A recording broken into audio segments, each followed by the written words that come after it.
நண்பர்களே, நாம் காலை தேநீர் இடைவேளைக்கு முன்பு 2 கூறுகள் என்ற வகையில் முதல் கூறை சிந்தித்து 2வது கூறு என்கிற அதிகரணத்தில் இந்த உலகம் உள்ள பொருளே என்ற ஒரு செய்தியும், இந்த உலகம் ஒருவனால் செய்யப்பட்டது என்ற செய்தியும், இந்த உலகம் எவனிடத்தில் ஒடுங்குகிறதோ அவனிடத்திலிருந்து தான் தோன்றும், இந்த 3ஐயும் உள்ளடக்கியது தான் 2வது அதிகரணம். அப்போ சூத்திரத்தில் பார்க்கும் பொழுது அவன், அவள், அது எனும் அவை மூவினைமையின் முதல் கூறாயிற்று. அதன் பிறகு அந்த தோற்றிய திதியே ஒடுங்கி மலத்து உலது ஆம். அப்போ அந்த தோன்றிய திதியே என்பதும் ஒடுங்கி, அப்போ ஒடுங்கின இடத்திலிருந்து தோன்றும் என்பதனால ஒடுங்கி அப்படிங்கிற செய்தியை ஒருவாறு 2வது கூறில் வைத்து நமக்கு காட்டுகிறார். இனி இதற்கெல்லாம் மேற்கோள் காட்டணும். அப்படி காட்டி இந்த சூத்திரத்தை நிறுவுகிறார் ஆசிரியர். அந்த வகையில் நமக்கு முதல் வெண்பா, அதாவது 2ஆம் கூறில் முதல் வெண்பா, பக்கம் 33. அதில் பார்த்தீங்கன்னா முதல் வெண்பா கொடுத்துருக்கிறார். அந்த பாட்டை பாருங்கள். லைத்தது லைத்த தன்னில் லைத்தது ஆம் மலத்தால் லைத்தவாறு உலதா வேண்டும். லைத்தது அத்திதியில் எண்ணின் அழியாது அவை அழிவது அத்திதியும் ஆதியும் ஆம் அங்கு. இந்த பாட்டில் நமக்கு இந்த புராணம் அப்படின்னு ஒரு செய்தி உண்டு. எல்லா ஒரு சமய நெறிகளிலும் புராணங்கள் உண்டு. இந்த புராணங்கள் ஆழமான தத்துவத்தை உணர்த்துபவை. நீங்கள் ரொம்ப நினைவில் வைத்து கொள்ளணும். புராணத்தை அப்படியே எடுத்துக்கொள்ளக்கூடாது. அது கந்த புராணமாக இருந்தாலும் சரி, திருவிடையாளர் புராணமாக இருந்தாலும் சரி, அந்த புராணங்கள் என்பன ஒரு தத்துவ பொருளை உணர்த்துவதற்காக வெவ்வேறு வகையான கதாபாத்திரங்களால் அந்த செய்தியை நமக்கு உணர்த்துவாங்க. நீங்கள் உதாரணம் கந்த புராணம் அப்படி வச்சுக்குவோம். இந்த கந்த புராணத்தை படித்தால் என்ன உணர்ந்து கொள்ளலாம் அப்படின்னா, முருகப்பெருமானி முதற்கடவுள் அப்படி உணர்த்தணும். செய்தி அதுதான். ஆனால் உண்மையிலேயே அதை ஆழமாக படித்தீங்கன்னா சிவமே முதற்பொருள் என்பதுதான் கந்த புராணத்தின் கருப்பொருள். ஆனால் நேரடியாக சொல்லப்படலை. எப்படி சொல்லப்பட்டது? முருகனே சிவம் என்று சொல்லப்பட்டது. 5 முகத்தோடு அதோ முகம் தோன்றி, 5 முகம் சிவபெருமானுக்கு. அவர்தான் தேவர்களுடைய துன்பத்தை கருத்தில் கொண்டு அவருடைய துன்பத்தை நீக்குவதற்காக அதோ முகத்தோடு அறுமுகமாக தோன்றினார். அப்போ புராணம் என்று வந்தால் கதை வேறு, தத்துவம் என்று வந்தால் அதனுடைய பொருள் வேறு. ரெண்டையும் நினைவில் கொள்ள வேண்டும். அதுக்காக இந்த செய்தி எடுத்துக்கொள்கிறோம். இப்போ பரம்பொருள் முருகப்பெருமான் உங்களுக்கு புரிந்திருக்கான்னு சொல்கிறேனுங்க. வேறு கருத்து இல்லை, யாரையும் வேறு வகையாக சொல்வதற்கெல்லாம் இல்லை. இதில் 2 திருமணம் முருகப்பெருமான். ஒன்று தெய்வ யானையை திருமணம் புரிந்து கொண்டது, மற்றொன்று வள்ளியை திருமணம் புரிந்து கொண்டது. சரி, இந்த 2ம் எதை உணர்த்துகிறது அப்படின்னு கேட்டால், ஒரு உயிர் பக்குவம் ஆகும் என்றால் பக்குவப்பட்ட உயிர்கள் தன் குருவாகிய அந்த பரம்பொருளை தானே தேடி வரும். இது ஒரு செய்தி. இன்னொன்று, பக்குவப்பட்ட உயிரை பரம்பொருள் தானே தேடி வரும். பக்குவப்பட்ட உயிர்கள் பரம்பொருளை தேடி வரும் ஒரு செய்தி. 2வது செய்தி, பக்குவப்பட்ட உயிரை பரம்பொருள் தானே தேடி வரும். எங்க இருக்கிறது? கந்த புராணத்தில் இருக்கிறது. இப்போ தெய்வ யானை அப்படிங்கிறவரை முருகப்பெருமான் திருமணம் செய்து கொண்டார். எதனால்? தேவர்களுக்கு ஒரு இடையூறு. தேவர்களுடைய தலைவன் இந்திரன். இந்திரனுடைய மகளாக வந்தவங்க தெய்வயானை. அப்போ இந்திரனுடைய மகளாக தெய்வயானை இருக்க தேவர்களுக்குரிய இடையூரை முருகப்பெருமான் வந்து போர் புரிந்து அந்த இடரை நீக்கினார். தேவர்கள் எல்லாம் மகிழ்ந்தார்கள். ஏதாவது முருகனுக்கு கொடுக்கணும், என்ன பண்ணலாம்? தங்கள் தலைவருடைய மகளையே திருமணம் செய்து கொடுத்துட்டார். இது கதை. தேவேந்திரன் மகளை முருகன் திருமணம் செய்து கொண்டார். தேவ சேனாபதியாக நின்றார். போருக்கு போனார். வெற்றி தேடி கொடுத்தார்.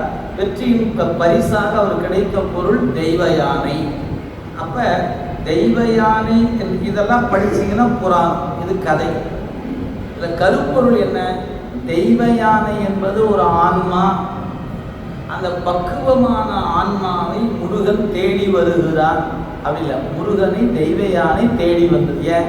எல்லாரும் சேர்ந்து அவருக்கு திருமணம் செய்து கொடுத்தார்கள். எனவே பக்குவப்பட்ட உயிர் முருகனை சென்று அடையும் என்பது தெய்வ யானை உணர்த்துகிற வரலாறு. அதுவே இந்த வரலாறு முடிந்த பிறகு வள்ளியை மனம் புணர்வதற்கு முருகப்பெருமான் என்ன பண்ணார்? வேடல் கோலத்தில் காட்டுக்கு போனார். திணைக்காவல் கொண்டு இருக்கக்கூடிய வள்ளியை தேடி சென்றான் முருகன். போய் திருமணம் ஆயிருத்தா என்ன? ஆகலை. விநாயக பெருமான் துணைக்கு போனார். அவர் அச்சுறுத்த யானை வடிவத்தில் போய் அச்சுறுத்தும் போது அவர் அந்த பக்கம் வந்து எனக்கு இவர் கிழ வடிவத்தில் போய் நிற்க அவரை போய் எனக்கு பாதுகாப்பு கொடுன்னு கேட்க பிறகு அது நடந்த நிகழ்வுகள் நமக்கு பார்க்கிறோம். இப்போ புராணமாக பார்ப்பது வேறு. அதில் கருப்பொருள் என்னன்னா, வள்ளி என்கிற அந்த பக்குவம் அடைந்த உயிரை பரம்பொருளாகிய தெய்வம் தேடி வந்தது. அப்ப தெய்வ யானை தேடி சென்றவர், வள்ளியை முருகன் தேடி வருகிறார். அப்ப ரெண்டு வகை. அப்ப உயிர்கள் பக்குவம் ஆன நிலையில ஒன்று இறை உங்களை தேடி வரும், அல்லது நீங்கள் இறைவனை தேடி செல்வீர்கள். இதுதான் கருப்பொருள். அப்ப அவனோடு என்ன ஆகும்? இரண்டரை கலந்து நிற்போம் அந்த முருகப்பெருமான் இருவரை. அப்ப இன்னொரு வகையா சொன்னீங்கன்னா, முருகப்பெருமானுடைய கிரியா சக்தியால் பெறப்பட்டவர் தெய்வயானை. முருகப்பெருமானுடைய இச்சா சக்தியால் விருப்ப ஆற்றலால் பெறப்பட்டவர் வள்ளி. அப்ப கிரியா சக்தி அது இச்சா சக்தி. ஞான சக்தி என்னாச்சு? அதுதான் வேல். அப்ப முருகன் நிற்கிறார். ஒரு புறம் தெய்வ யானை, ஒரு புறம் வள்ளி. நீங்க இச்சைக்கு ஒரு வடிவம் கொடுத்தால் அது வள்ளி, கிரியைக்கு ஒரு வடிவம் கொடுத்தால் அது தெய்வ யானை, ஞானத்துக்கு ஒரு வடிவம் கொடுத்தால் முருகப்பெருமான் கையில் இருக்கிற வேல். ஞானம் எப்படிப்பட்டது? ஆழமானது, அகன்றது, நுண்ணியது. எனவே வேலுடைய தண்டு ஆழமான பகுதியாக இருக்கிறது, மையப்பகுதி அகன்று இருக்கிறது, மேல் பகுதி கூர்மையாக ஆழ்ந்து அகன்ற நுண்ணியணி. இப்போ ஞானம் எப்படி இருக்கணும்? ஆழமான அறிவு இருக்கணும், விசாலமான பார்வை இருக்கணும், கூர்மையாக இருக்கணும். அதுக்கு பேர் தான் வேல். அப்ப அறிவினுடைய ஞான சக்தி என்று சொல்வதற்கு ஒரு அடையாளம் தான் வேல். இப்ப முருகன் யாரு? பரம்பொருள். இப்ப இச்சை இருக்கிறது, கிரியை இருக்கிறது, ஞானம் இருக்கிறது. இப்படி பார்த்தீங்கன்னா தத்துவ நோக்கு. இதெல்லாம் விட்டுட்டு புராணம் கதை அப்படி படிச்சிங்கன்னா அதுக்கு புராணம் என்று பெயர். இதை ஏன் சொல்ல வர இந்த இடத்துல அப்படின்னு கேட்டிங்கன்னா, நம்ம தத்துவ உலகத்தை கடந்து, ஏன்னா தத்துவத்துக்கு எளிதாக வரமாட்டோம். முதல்ல புராணம் படித்து தான் கோயிலுக்கு வந்தோம். அந்த புராணத்தை படிச்சுட்டு புராணத்தையே பிடிச்சிட்டு இருக்கக்கூடாது. புராணத்தை கடந்து தத்துவம் நோக்கி நகரணும். நீங்கள் அங்கேயே நின்றுட்டீங்கன்னா சிக்கலாக போயிடும். இதுதான் அடிப்படை. அப்போ முருகப்பெருமான் அப்படிங்கிறத எடுத்துக்காட்டுக்காக சொன்னேன். இப்போ நம்ம இங்கே வந்துடுவோம். தத்துவ சைவ சித்தாந்தத்துக்கு வந்தீங்கன்னா, படைத்தல் பிரம்மா, காப்பவர் திருமால், அழிப்பவர் உருத்திரர். இப்போ 3 பேர். இந்த உருத்திரர் என்பவர் சங்கார கடவுள். ஆனால் நான் சொல்லுகிற கடவுள் மகா சங்காரத்தை செய்கிற கடவுள். அப்படின்னு இருக்கிறோம். இந்த பிரம்மாவுக்கு பிறப்பு இறப்பு உண்டு, திருமாலுக்கு பிறப்பு இறப்பு உண்டு, அந்த உருத்திரனுக்கும் பிறப்பு இறப்பு உண்டு. ஆனால் நான் கும்புற சாமிக்கு பிறப்பும் இல்லை இறப்பும் இல்லை. ஏன்? சங்கார காரணனாயுள்ள முதலாக உடைத்து படிச்சோம் இல்லை. ஏன் நீ சங்கார கடவுளை நான் கடவுள்னு சொல்லல. ஏன் சொல்லல?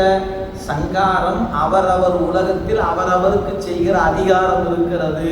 பிரம்மாவே தன்னுடைய ஆளுகைக்குட்பட்ட இடத்தை சங்காரம் செய்யலாம், திருமால் தன் ஆளுகைக்குட்ட பகுதியை சங்காரம் செய்யலாம்.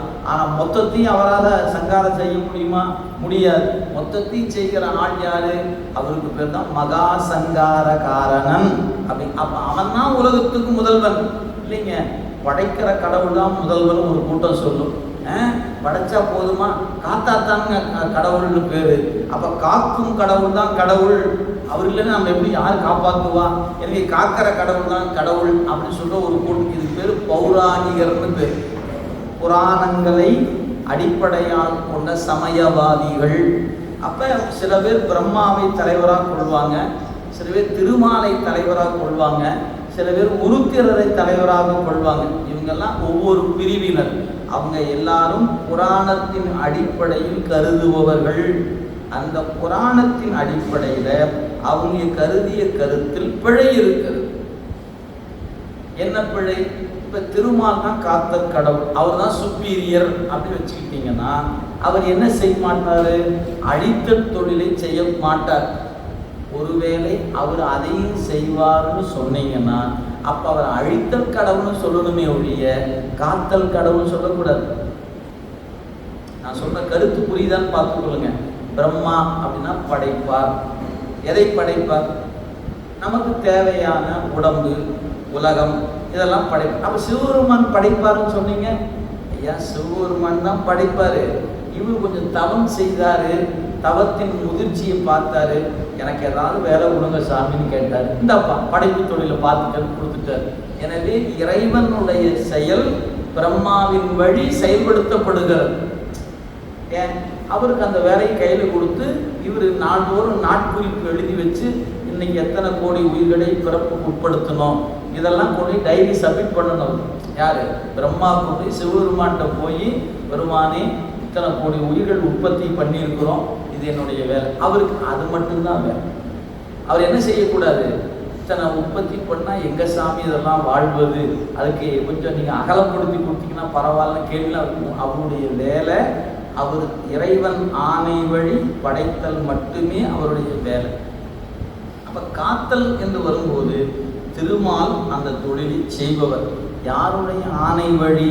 சிவபெருமானின் ஆணை வழி காத்தலை செய்பவரே அன்றி அவராகவே நான் எல்லாத்தையும் காப்பாற்றுவேன், நான் யாரையும் கைவிட மாட்டேன் அப்படின்னு நிற்க முடியுமான்னு கேட்டால் நிற்க இயலாது.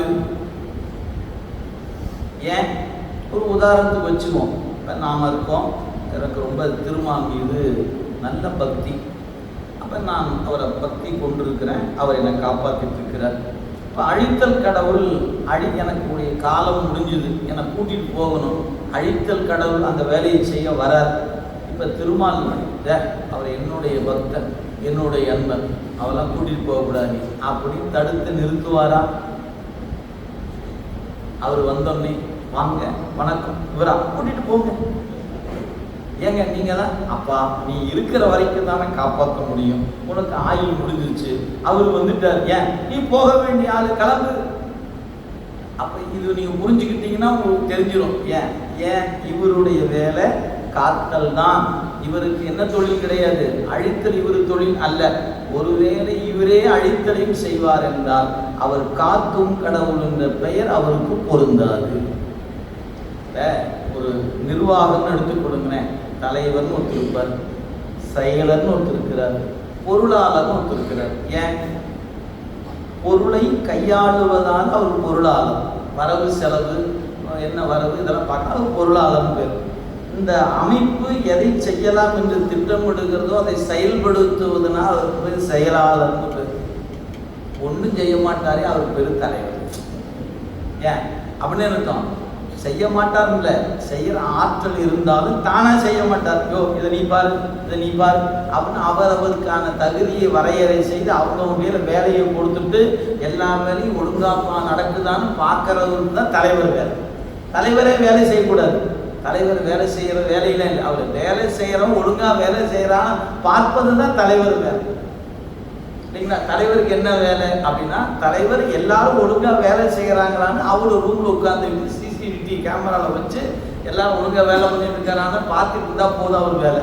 அப்போ செயல்படுத்துவது செயலர், பொருளை கையாளுவோர் பொருளாளர் என்று சொல்வது போல படைப்புனா பிரம்மா, காத்தன்னா திருமால், அழித்தன்னா உருத்திரர், மறைத்தன்னா மகேஸ்வரர், அருளல் என்றால் சதாசிவர். இந்த 5 பேர், இந்த 5 பேரையும் படைத்து 5 பேரையும் காத்து 5 பேரையும் ஒடுக்கிற ஒரு ஆள் இருப்பார் பாருங்க, அவர் தான் நாம கும்புற சிவபெருமான். எனவே நீங்க ஒரு தெளிவாக வச்சுக்கணும், நான் கும்பிடும் தெய்வம் அழித்தல் தொழிலை மட்டும் செய்கிற தெய்வம் அல்ல, காத்தலை மட்டும் செய்கிற தெய்வம் அல்ல. நான் கும்பிடுகிற தெய்வம் 5 தொழிலை செய்கிற தெய்வம். அவர்தான் நடராஜர். அதான் உடுக்கையில படைக்கிறார், படைத்தவற்றை அபயக்கரம் கொண்டு காக்கிறார், காப்பவை உரிய காலம் வரை காத்திருந்து அழிவுக்கான காலம் வரும்போது நெருப்பால அழிக்கிறார், மறைக்க வேண்டிய ஊன்றிய காலால் மறைத்து வைக்கிறார், அருள் செய்வதை தூக்கிய திருவடியில் அருள் செய்துட்டு இருக்கிறார். 5 டிபார்ட்மெண்ட்டு 2 விருதான். எனவே 5 தலைவர் என்று சிவபெருமானுக்கு பேர். மற்றவங்கெல்லாம் ஹெட் ஆஃப் த டிபார்ட்மெண்ட்னு பேர். எனவே இவங்க எல்லாரும் அவராக முடியாது. பிரின்சிபல் வேற, ஹெட் ஆஃப் த டிபார்ட்மெண்ட் வேற. எனவே இவர்கள் அவங்களுக்கான எல்லைக்குள்ள தான் செய்ய முடியுமே அன்றி மற்றவர் வேலையை இவர்கள் செய்ய இயலாது. இந்த கருத்து புரிஞ்சுன்னா இந்த நூல்பா புரிஞ்சிடும், இந்த எடுத்துக்காட்டு புரிஞ்சிடும். இப்போ அந்த செய்தியை மனதில் வைத்துக் கொள்ளுங்க. இதனால திருவாசகத்தில் மணிவாசகர் அழகாக ஒரு பகுதி பாடியிருக்கார். படைப்போன் படைக்கும் பழையோன், படைப்போன் படைக்கும் பழையோன், காப்போன் காக்கும் கடவுள், கருதா கருத்துடை கடவுள் அப்படி ஒரு பகுதி திருவாசகத்தில் உண்டு. அந்த இடத்தை எடுத்து படித்து பாருங்க. அதில் முதல் வரிக்கு மட்டும் நான் பொருள் சொன்னேன். படைப்போன் படைக்கும் பழையோன். பிரம்மா யாரு? படைப்பவர். அவரை நீங்கள் ஓவியங்களில் பாருங்களேன், தாடியோட வயதான கோலத்து கிழவராக இருப்பார். யாரு? படைக்கக்கூடிய பிரம்மாவை இளமை கோலத்தில் போடுவது எங்கேயும் இருக்காது. ரொம்ப வயது முதிர்ந்த கோலத்தில் நரைமுடியோடு 4 தலையோடு அவர் இருப்பார். அவர் யாரு பார்த்தாவே தெரியும், ரொம்ப காலமாக இந்த தொழில் பண்ணிட்டு இருப்பார் போலக்கு. பழையோன். சரி, இந்த பழையோன் எல்லாத்தையும் படைப்பார். சரி, அவரை யாருங்க படைப்பார்? அவர் தான் ஏன் நம்மால். அப்ப படைப்பவன் பழையோன். இந்த பழையோனை படைக்கும் பழையோன் அவன். அந்த வரி என்ன புரிஞ்சுக்கிட்டான்னு பாருங்க. பழையோன் படைக்கும் பழையோன், பழையோனை படைக்கின்ற பழையோன், உன்னை பழம்பொருளுக்கும் உன்னை பழம்பொருள் அவன். அப்ப பிரம்மா காப்பாரு, பிரம்மாவையே அவர் தாங்க காப்பாற்றுவார். அப்ப படைப்பவன் பிரம்மான்னா பிரம்மனை படைப்பவன் யாரு? சிவபெருமான். திருமால் காப்பார் என்றால் திருமாலை காப்பவர் சிவபெருமான். உருத்திரன் அழிப்பார் என்றால் உருத்திரனையே அழிப்பவர் சிவபெருமான். மகேஸ்வரன் மறைப்பார் என்றால் மகேஸ்வரனையே மறைப்பவர் சிவபெருமான். அருளுவர் சதாசிவர் என்றால் சதாசிவத்துக்கு அருளுவர் சிவபெருமான். இந்த 5க்கும் 5 பேருடைய வேலையும் ஒருத்தரே செய்வார். போனா போகிற 5 பேருக்கு வேலை கொடுத்து வச்சிருக்கிறார். ஏன் நாமளே எல்லாம் செஞ்சுட்டு இருப்பாங்க, ஆளுக்கு ஒரு வேலையை செய்யுங்க அப்படின்னு ஒரு வேலையை பிரித்து கொடுத்துருக்கிறாரு. நீங்கள் நினச்சிட்டீங்க இவரு தாங்க இவரு படைக்கலைன்னா நம்ம என்ன ஆகும், ஐயோ இவர் காக்கலன்னு என்ன, இவங்கெல்லாம் அவருடைய ஆணை வழி செயல்படுவோம். இப்போ இந்த கோயிலில் மேலாண்மை குழுன்னு ஒன்று இருக்குது. அவங்க வரையறை பண்ணி வச்சுருக்கிறாங்க. இவர் பூஜை பண்ணணும், இவர் வாட்ச்மேனாக இருக்கணும், இவர் கணக்கு எழுதணும். அவங்க பார்த்து யாரை வேணாலும் எங்கே வேணாலும் மாற்றி போடலாம். ஏன்? அவங்களுக்கு அந்த ரைட்ஸ் இருக்குது. அது அந்த குழுவினுடைய வேலை. அவர் தான் பிரித்து கொடுத்துருக்கிறார் வேலையை.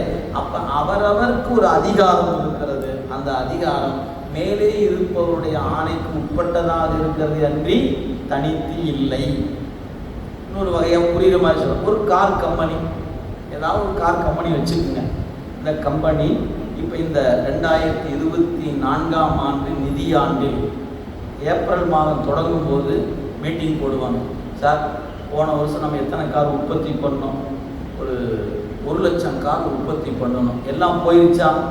சார் ஒரு 75 விழுக்காடு கார் உற்பத்தி போயிடுச்சு, 25 விழுக்காடு அப்படியே இருக்குது. இப்போ என்ன பண்ணலாம்? இந்த பழைய மாடலுக்கு தள்ளுபடி விற்பனையில் போட்டு தள்ளுபடி பண்ணது காரை முதல்ல கொடுத்து அனுப்புகிற வழிப்பார் அப்படின்னு இதை யார் சொல்லணும்? கம்பெனி ஓனர் சொல்லணும். ஹெட் ஆஃப் டிபார்ட்மெண்ட் சொல்லக்கூடாது. அவங்க பரிந்துரைக்கலாம், ஐயா பழைய கார் 25 விழுக்காடு இன்னும் விற்பனை ஆகாமல் நிற்கிது. சரி, அப்போ இதை நீங்கள் அவர் எப்படி வச்சுருப்பாரு? கம்பெனியுடைய தயாரிக்கிற நிறுவனம் ஒரு பக்கம் இருக்கும், அந்த தயாரிக்கிறதுக்குள்ள அசம்பிள் பண்ணுறதுக்கு ஒரு டிபார்ட்மெண்ட் இருக்கும். அசம்பிள் பண்ணி முடிச்சோடனே அதை கொண்டு வந்து மார்க்கெட்டிங் பண்ணுற இடம் ஒரு இடம் இருக்கும், விற்பனை பிரிவு தனியாக இருக்கும்.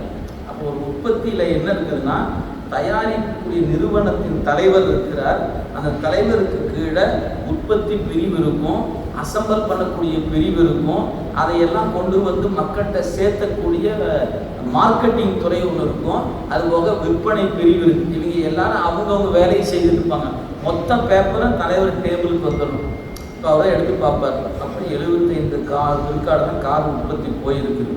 எதனால் இந்த சிக்கல்? ஏன் 100% போகல? சார் நம்ம கார் நல்லா இருக்குது, கொஞ்சம் விளம்பரம் சரியாக இல்லை. அப்போ என்ன பண்ணலாம்? இந்த டிபார்ட்மெண்ட் கூப்பிட்டு வாங்க, இனி இந்த ஆண்டு வரும்போது விளம்பரத்தில் என்ன போட்டுக்கிறீங்க, முத்தியை மாற்று, வேற விளம்பரத்தை போடு, எல்லாம் ஆலோசனையும் பண்ணி அந்த கார் வர்றதுக்கு முன்னாடி இந்த கார் ரொம்ப அருமையாக இருக்குது, அப்படி இருக்குது, இப்படி இருக்குதுன்னு அடுத்த மாடலை ஏதாவது ஒன்று லைட்டை மாற்றி டிசைனை மாற்றி ஏதோ ஒன்று பண்ணி காரை குடியா அப்படின்னா உடனே ஒரு உற்பத்தி டிசைன்லாம் ஏற்பாடு பண்ணி புதிய விளம்பரத்தை கொண்டு தலைவர்கிட்ட கொண்டு கொடுப்பார். அவர் பார்ப்பார், நல்லா இருக்கு, சரி விடு அப்படின்னு தான் அவர் வெளியிட முடியும். அவர் பாட்டுக்கு டிசைனை மாற்றிட்டு காரை விளம்பரத்தை கொடுத்துட முடியுமா? கொடுக்க முடியாது. அப்போ அந்த விளம்பரத்தை படுத்தும் போதே அவர் என்ன பண்ணுவார்? சார் நம்ம போன முறை பண்ணும்போது சிம்பிளாக பண்ணிட்டோம், ஒரு ஸ்டார் வேல்யூ ஆட்கள் யாராவது பிடிச்சோம்னா இந்த காரை அவர் ஓட்டுற மாதிரி இருந்தால் கார் கொஞ்சம் வேகமாக போகும். சரி, எந்த ஸ்டாரியாக பிடிக்கலாம்? அவரை பிடிக்கலாமா? அவரை இப்படி ஒன்று பிடிச்சி அவரை பிடிச்சி அவர்கிட்ட பேசி அவர் அந்த காருக்கு முன்னாடி இருந்து நான் இந்த கார் ஓட்டிட்டு இருக்கிறேன், நீங்களும் ஓட்டலாமே அப்படின்னு சொன்னால் எல்லாரும் வாங்க ஆரம்பிப்பாங்க. இது யார் வேலை? விற்பனை பிரிவினுடைய வேலை இல்லைங்களா? வியாபாரத்துறைக்குரிய. அப்போ இத்தனை டிபார்ட்மெண்ட் சேர்ந்து தான் ஒரு காரை மக்கள் எடுத்து போய் சேர்க்கணும். நீங்கள் வெளியில் பார்க்கும்போது ஒவ்வொருத்தரும் ஒவ்வொரு வேலையை செய்கிறார்கள், ஆனால் அத்தனை வேலையும் ஒருவருடைய ஆணையின் கீழே நடக்குது, மறந்துடாதீங்க. அப்ப தனித்தனியாக செயல்படுவது போல தெரிந்தாலும் அந்த தனித்தனி செயல்பாடுகளுக்கு வரையறை செய்வதற்கு ஒரு சுப்பீரியர் இருக்கிறார் என்பதை மறந்து விடாதீர்கள். எனவே பலருடைய கூட்டு முயற்சி என்பது இருந்தாலும் அந்த கூட்டு முயற்சி ஒருவன் ஆணை வழி செயல்படுகிறதை அன்றி அவரவர்கள் நினைந்த மாத்திரத்தில் செய்துவிட முடியாது. அந்த நிறுவன தலைவருடைய ஒப்புதலோடு தான் உற்பத்தி பண்ண முடியும், அவருடைய ஒப்புதலோடு தான் விற்பனை பண்ண முடியும், அவருடைய ஒப்புதலோடு தான் விளம்பரம் செய்ய முடியும். ஆனால் பார்க்கும்போது தனித்தனித்து இருக்கிற மாதிரி தெரியும், உண்மை அது அல்ல. அதே மாதிரி தான் படைத்தல் பிரம்மா, காத்தல் திருமா, இப்படி தனித்தனியாக உங்களுக்கு தெரிஞ்சிருந்தாலும் நீங்கள் மறந்துடாதீங்க, இவையெல்லாம் சிவபெருமானின் ஆணை வழி நடைபெறுகின்றன என்பதை மறந்து விடாதீர்கள். சொல்பவர் மெய்கண்டார், நான் சொல்றேன்னு நினச்சிக்காதீங்க, நமக்கு அந்த அறிவுலாம் இல்லை. அவர் சொன்னதை நான் சொல்லுகிறேன், அவ்வளோதான் வழிய சொல்லியது இந்த பாட்டு சொல்லுது. இப்போ இந்த வெண்பாவினுடைய பொருளை பாருங்க.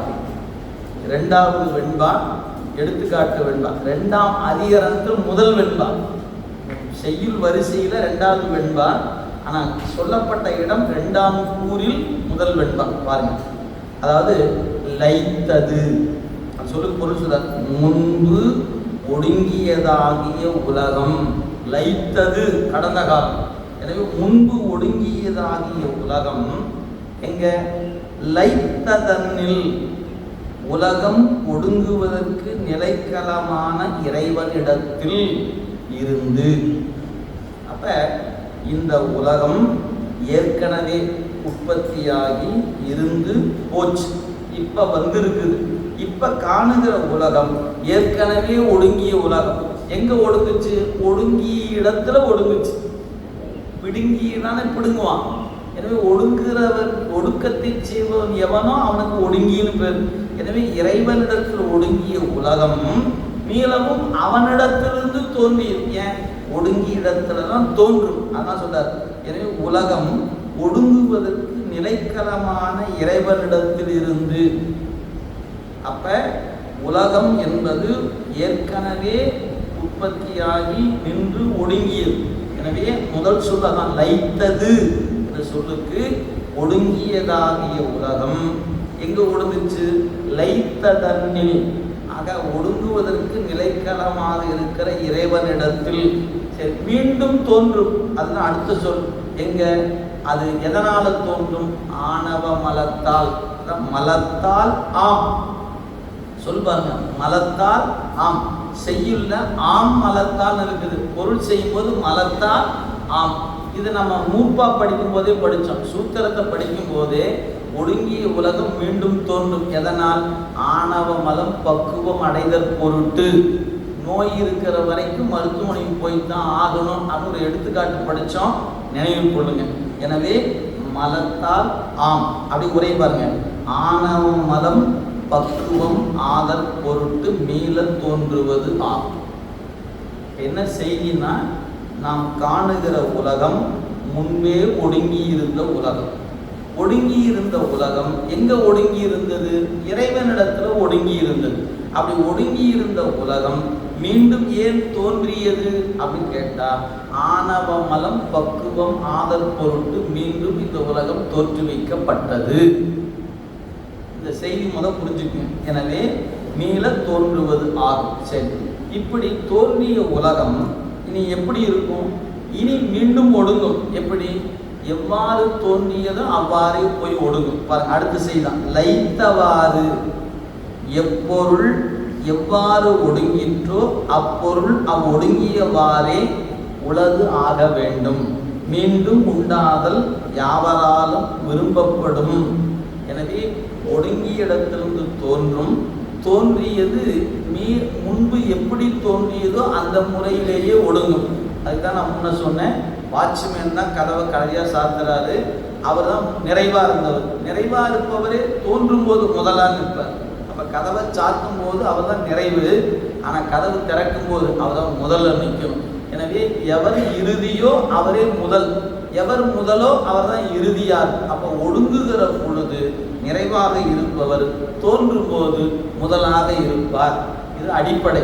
அந்த வகையில் லைத்தவாறு, எப்பொருள் எவ்வாறு ஒடுங்கிற்றோ அப்பொருள் அவ்வொடுங்கியவாறே உளது ஆக வேண்டும். மீண்டும் உண்டாதல் யாவராலும் விரும்பப்படும். இதுதான் சொல்லப்பட்ட செய்தி. எது? முதல் 2 வரிக்கான செய்தி. அந்த வெண்பாவை பாருங்க. லைத்தது, லைத்த தன்னில் லைத்தது ஆம் மலத்தால் லைத்தவாறு உலகாதல் வேண்டும். இதுக்கு மட்டும்தான் இப்போ பொருள் பார்த்துருக்கோம். அப்ப லைத்தது உலகம் மீண்டும் இவ்வாறு ஒருவரிடத்திலிருந்து ஒடுங்கியது அப்படின்னு சொல்லிட்டார். சரி, இப்ப அடுத்த 3வது வரிக்கு வரணும். லைத்தது அத்திதியின் எண்ணில். திதி என்ற சொல்லுக்கு இந்த இடத்துல காத்தல்னு பொருள். முன்ன உள்பொருள் படித்தோம். திதினா உள்பொருள் படித்தோம். இப்போ இந்த இடத்துக்கு திதி என்பதுக்கு காத்தல்னு பொருளுங்க. பாருங்க, அப்படியே பாருங்க. லைத்தது அதாவது உலகம் ஒடுங்கியது.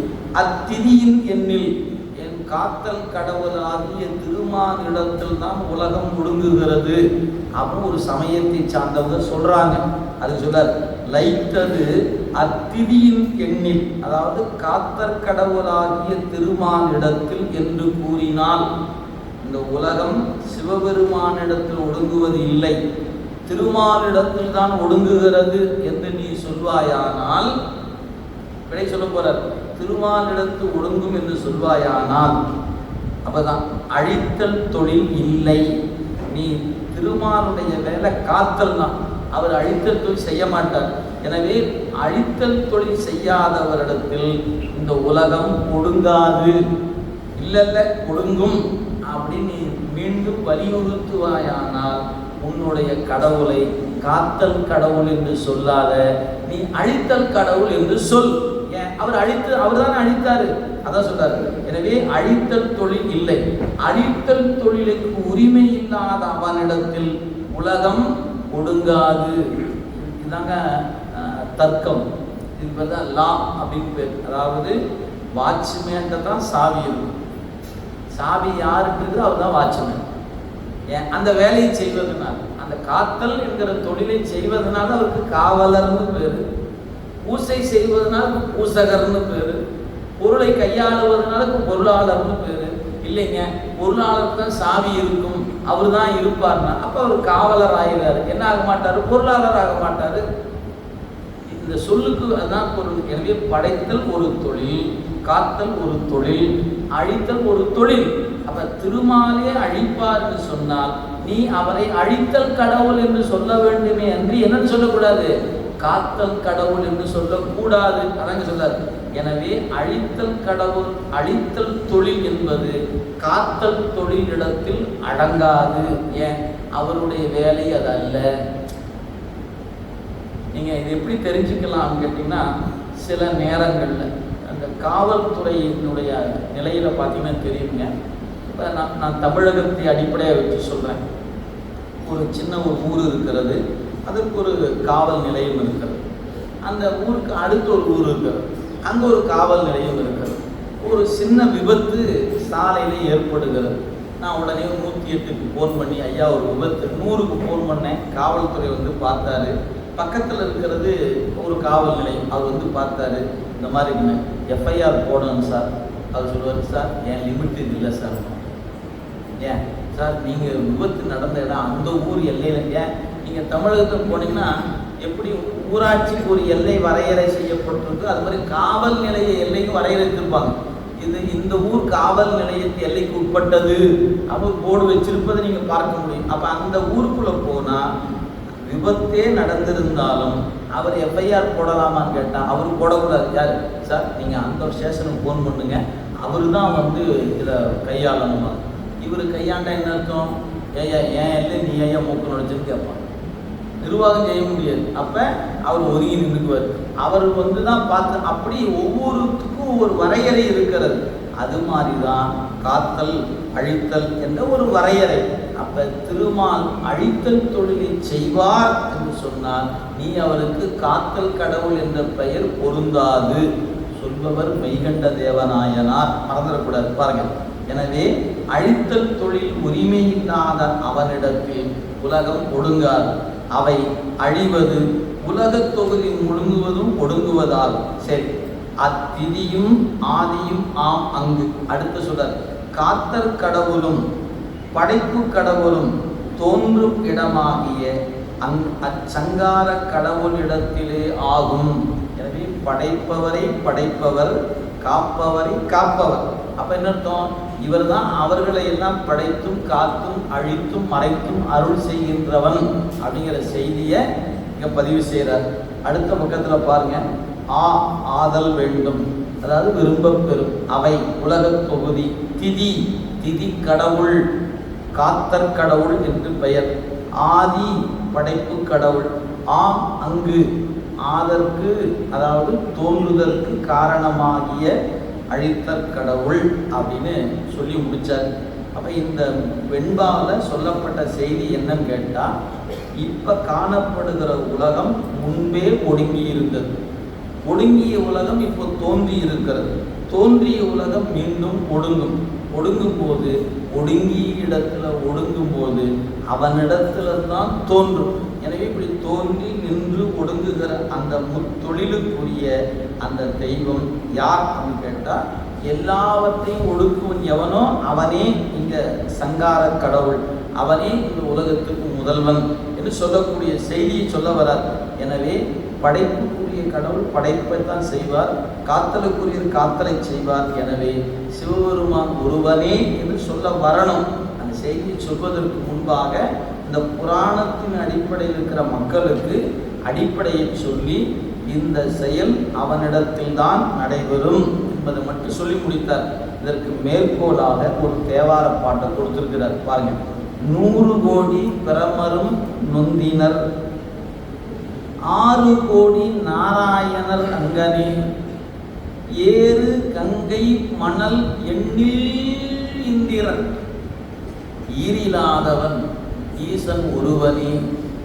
இந்த பாட்டுக்கு உரை என்ன தெரியுங்களா? 100 கோடி பிரம்மா எண்ணிக்கையில 100 கோடி பிரம்மான்னு வச்சுக்கிட்டீங்கன்னா 6 கோடி திருமால் அழிந்துருவார். அப்ப என்ன தெரியுது? இவர் 6ன்னா அவங்க 100 பேர். 100 பிரம்மா வந்து போனா 6 திருமால் வந்து போவாங்கன்னு அர்த்தம். அவங்கவுங்கள பதவி காலம். அப்ப பிரம்மனுடைய பதவி காலத்தை விட அதிகமானது திருமாலுடைய பதவி காலம். சரிங்களா? சரி, பிரம்மாவை விட குறைந்த பதவி காலம் உடையவர் இந்திரன். ஏன்? இந்திரன் எத்தனை பேர்? 100 பிரம்மாவுக்கு 6 திருமால். சரி, இந்திரன் எத்தனை பேர்? அதை ஏங்க கேட்குறீங்க? சொல்ல முடியாத எண்ணிக்கையுடையது. ஏன்? ஏறு கங்கை மணல் எண்ணில். கங்கையில போய் மண்ணை எண்ணி சொல்லுங்க பார்க்கலாம், எத்தனை மண் இருக்குதுன்னு. 6 நாள் ஆகுது இல்லை. அப்ப மணலை எண்ண முடியாது. அந்த எண்ணிக்கை இறந்த இந்திரன் போயிருப்பான்னு அர்த்தம். அப்ப என்ன தெரிகிறதுனா, இந்திர பதவியை விட அதிகமான பவர் உடையதும் ஆயுட்கால மிகுதியும் உடையது பிரம்மா என்கிற பதவி. பிரம்மாவை விட உயர்ந்த பதவி எது? திருமால் என்கிற பதவி. அப்ப ஒன்றை விட ஒன்று கூடுதலான ஆயுட்காலம் உடையது. ஏன்? நீங்க மேல போக போக ஆயுட்காலம் நீண்டுகிட்டே போகுங்க. நாம இருக்கு மண் உலகம். இந்த மண் உலகத்தை விட தேவ உலகத்துக்கு போனீங்கன்னா நம்மளை விட கூடுதலான காலம். அதனால என்ன சொல்றாங்க நம்முடைய நூல்ல, நமக்கு ஓராண்டு என்பது தேவருக்கு ஒரு நாள். நமக்கு 365 நாள் என்பது தேவர்களுக்கு ஒரு நாள். நினைச்சு பாருங்களேன். அப்ப அவங்களுக்கு நம்மளை போல 100 வருஷம்னா என்ன தான் இன்று போட்டு வேண்டியதான் நீங்க. அப்ப அவ்வளவு காலம் தேவேந்திரன் என்கிறவன் ஆட்சியில உட்கார்ந்துருப்பான். சரி, அவன் அப்படியே உட்கார்ந்துருக்க முடியுமா என்ன? நம்மளை போல ஆட்கள் பூசை பண்றோம் இல்லையா? நமக்கு ரொம்ப விருப்பத்தோட நான் நான் நான் தங்கத்துல போட்ட சாமிக்கு நான் வைரத்துல வேல் வாங்கி கொடுத்தேன் அப்படின்னு ஆசையோடு செஞ்சு செஞ்சு கொடுத்தவன் இருப்பான். பார்த்தீங்களா? அந்த புண்ணியம் பண்ணவனுக்கு அதுக்கான ஒரு பயன் கொடுக்கணும். சாமி பார்ப்பாரு, நீ ரொம்ப விருப்பத்தோடு எனக்கு பணி செஞ்சிருக்கிறப்பா, வா இந்திரனா இருமுடி போட்டு. நீங்க தங்க வேல் கொடுத்தீங்கல்ல, வைர வேல் கொடுத்தீங்கல்ல, எனக்கு அதுல பேர் வேற எழுதி கொடுத்தீங்கல்ல, அதனால உங்களை கொண்டு போய் நீ இந்திர பதவி கக்க. இந்த தேவர் முதலானவர்கள்லாம் சாமி கும்பிட எதுக்கு தெரியுங்களா? நாம போறோம், சிவபெருமானை பார்க்குறோம், ஒரு வணக்கம் போட்டோம். எதுக்கு? சாமி இன்னொரு பிறவியை கொடுத்துறாருயா, போதியா பிறந்தது அப்படி ஒரு கும்பிட போட்டோம். நம்ம பக்கத்தில் தேவேந்திரன் வந்து நின்னான், அவனு ஒரு கும்பிட போட்டான். என்ன தெரியுமா கும்பிட்டுருப்பான்? கடவுளே எல்லாரும் உன்னையே கும்பிட்றாங்க, என்னையும் கொஞ்சம் கும்பிட சொல்லியா. நாம கும்பிட்டதுக்கும் தேவேந்திரன் கும்பிடுறதுக்கு என்ன வேறுபாடு தெரியுங்களா? தேவேந்திரன் வணங்குவது தன்னை பிறர் வணங்க வேண்டும் என்று இறைவனை வணங்குறாங்க. அடியார்கள் வணங்குவது பெருமானே என் வாழ்த்த பிறப்பு அறுத்திடுவான் யானும் உன்னை பரவுவன். திருவாசகம் சொல்லுதுங்க, நான் சொல்லல. திருவாசகத்துல மணிவாசக பெருமான் வானவர்கள் எதுக்கு வணங்குறாங்கன்னா, தம்மை பிறர் தொழ வேண்டி வாழ்த்துவதும் வானவர்கள் தம்மை பிறர் தொழுவதற்காக. நான் அப்படி கும்பர் ஆள் இல்லை சாமி, வாழ்த்து பிறப்பு அறுத்திடுவான் யானும் உன்னை பரவுவன். திரு சதகத்தும் முதல் 10 இருக்கு இந்த பாட்டு. நான் எதுக்கு கும்புறேன் தெரியுமா? தேவேந்திர பதவிக்காக உன்னை கும்பிட்றேன் இல்லப்பா, வானேயும் பெரில் வேண்டேன், மண்ணால்வான் மதித்து விரேன், வேனேயும் மலர்கொன்றே சிவனே எம்பெருமான் எம்மானே உன் அருள் பெருநாள் என்று என்று வருந்துவன். சாமி என்னைக்கியா என்னை கடை தேர்த்துவீங்க, என்னைக்குப்பா எனக்கு? அப்படித்தான் நான் நின்றுக்கிறேன். எனக்கு வேண்டேன் புகழ், வேண்டேன் செல்வம், வேண்டேன் மண்ணும், வேண்டேன் விண்ணும், வேண்டேன் பிறப்பு இறப்பு, சிவம் வேண்டாதமை நாளும் வேண்டேன், சென்று சேர்ந்தேன் வந்து திருப்பெருந்துறை உரையும் அந்த பெருமான் போய் பெருமானை உன் அருள் வேண்டும் என்று வணங்கி நிற்கிறேன். திருவாசகம் முழுக்க சொல்லப்பட்ட செய்தி அதுதான். எனவே தேவர்கள் இறைவனை வணங்குவதற்கும் சிவன் அடியார்கள் இறைவனை வணங்குவதற்கும் வேறுபாடு. அடியார்கள் பிறப்பு அறுக்க வேண்டுபவர்கள், அவர்களோ தன்னை பிறரெல்லாம் தொழ வேண்டும் என்று வணங்குறவங்க. 2 வணக்கமும் ஒன்றல். அதனால்தான் கூசும் மலர்பாதம். தேவர்கள் போய் பூவை போட்டா காலை பின்னோக்கி எடுத்துக்குவாராம் சாமி. ஏன் வந்துட்டான்டா இவன், எதுக்கு சாமி உன்னையே எல்லாரும் உனக்கே மாலை மாலையா கட்டி போடுறாங்களே, என்ன கும்புறக்கு ஒருத்தரும் இல்லை சாமி. அப்படியா, சரி போ, வரவெல்லாம் அவனையும் கும்பிட்டு போ அப்படின்னு ஒரு வாய்ப்பு கொடுப்பாரு. அப்படியா ஒரு மகிழ்ச்சி. ஆகா அவளை பார்த்து எனக்கு 1,00,000 பேர் வந்து கும்பிட்டு போனாங்க அப்படின்னு தேவர்களுக்கு ஒரு மகிழ்ச்சி இருக்கும். அதனால அந்த நிலை அன்பு வேறு, அடியார்கள் செலுத்துகிற அன்பு வேறு. இந்த ரெண்டுக்கும் வேறுபாட்டை திருவாசகம் படித்தா தான் தெரிஞ்சுக்க முடியும். திருவாசகத்தை ஆழமாக படித்தா தெரிஞ்சுக்கணும். ஊன்றி படிச்சிங்கன்னா, உணர்ந்து படிச்சிங்கன்னா இந்த வேறுபாடு தெரிஞ்சுக்கலாம். இல்லைன்னா நாமளும் படித்து போட்டு நாமளும் தேவர மாதிரி ஆயிலான்னு வேணால் நினைக்கலாம். அதுக்கு என்ன, நம்மளை பிறர் கும்பிட்டு என்ன போகுது? நாம் இறைவனை வணங்குவது பிறர் நம்மை கும்பிடுவதற்கு இல்லை, நம்ம பிறப்பு அறுக்க கும்பிடுறோம். நாம் யாராவது நம்ம ஐயா என்ன கும்பிடாதியா, அவரை கும்பிடு, அவர் தான் பிறப்பை அறுக்கிற பெருமான் என்று அந்த இடத்துல நம்முடைய வணக்கம் அமைய வேண்டும் என்பது தான் கருத்துங்க. எனவே இந்த பாட்டில் நமக்கு உணர்த்தப்பட்ட செய்தி என்னன்னா, இந்திரனுடைய பதவியை விட உயர்ந்தது பிரம்மனுடைய பதவி, பிரம்மனை விட உயர்ந்தது திருமால், அதை விட உயர்ந்தது உருத்திரன், அதை விட உயர்ந்தது மகேஸ்வரன், அதை விட உயர்ந்தது சதாசிவம். இதெல்லாம் தொழிலுக்கு 5 தலைவர். இதெல்லாம் அவங்கவுங்க ஒருத்தரை விட ஒருத்தர் சுப்பீரியர், ஒருத்தரை விட ஒருத்தர் அதிகமான ஆற்றல் உடையவர்கள். ஆனால் இந்த 5 பேரையும் விட ஆற்றல் உடையவர் தான் நாம் தொழுகிற தெய்வம். நடத்தக்கூடாது. அப்போ நம்ம கோயிலில் போய் சதாசிவன் தானே பார்க்கலாம். சதாசிவம் என்பது திருமேனி. சதாசிவன் ஒருத்தர் இருக்கிறார், அவர் அருள் செய்பவர். ஆனால் நாம் யாரை கும்பிட்றோம்? அருள் செய்பவனுக்கு அருள் செய்பவனை கும்பிடுவோம். நீங்கள் அந்த வேறுபாடு புரிந்து கொள்வதற்கு வெறும் திருமுறை மட்டும் படித்தா புரிந்து கொள்ள இயலாது. சைவ சித்தாந்தத்தோடு படித்தீங்கன்னா தான் இந்த வேறுபாடு புலப்படும். இல்லைன்னா எல்லாம் சிவலிங்கம் தான், எல்லாம் சிவபெருமான் தான் அப்படின்னு அறிவு அங்கேயே நின்றுடும். நாம் வணங்குகிற தெய்வம் ஐந்தொழில் கூத்துக்கு தலைவன் அப்படிங்கிற உணர்வு வரும்போது தான் அந்த வேறுபாடு உங்களால் அறிந்து கொள்ள முடியும். அதாவது தேவார பதிகங்களில் பார்த்தீங்கன்னா திருமால் வழிபாடு செய்தது, பிரமன் வழிபாடு செய்தது, இந்திரன் வழிபாடு செய்தது, யானை முதல் எறும்பீராகிய உயிர்கள் இறைவனை வழிபாடு செய்த காட்சியை தேவாரத்தில் பார்க்கணும். சிவபெருமான் யாரையாவது உண்டவங்க ஒரு தேவாரம் காட்டுங்க பார்க்கணும். இல்லை, ஏன்? அவன் தான் எல்லாத்துக்கும் மேலான, மேலோர்க்கும் மேலோர்க்கும் மேலாய் போற்றி, பெரியோர்க்கும் பெரியோர்க்கும் பெரியாய் போற்றி. அப்படி பெற்ற பெரியவன் நம்முடைய இறைவன் என்பதை நாம் உணர்ந்து கொள்ளும். எனவே இந்த முதல் நூற்பாவில் படைத்தல் கடவுள் முழுமுதற் கடவுள் அல்ல, காத்தல் கடவுள் முழுமுதற் கடவுள் அல்ல அப்படிங்கிற செய்தியை பதிவு செய்திருக்கிறார். இனி 2வது செய்தி சொல்ல போறார். 2வது வெண்பா பாருங்க, அடுத்த பக்கம்.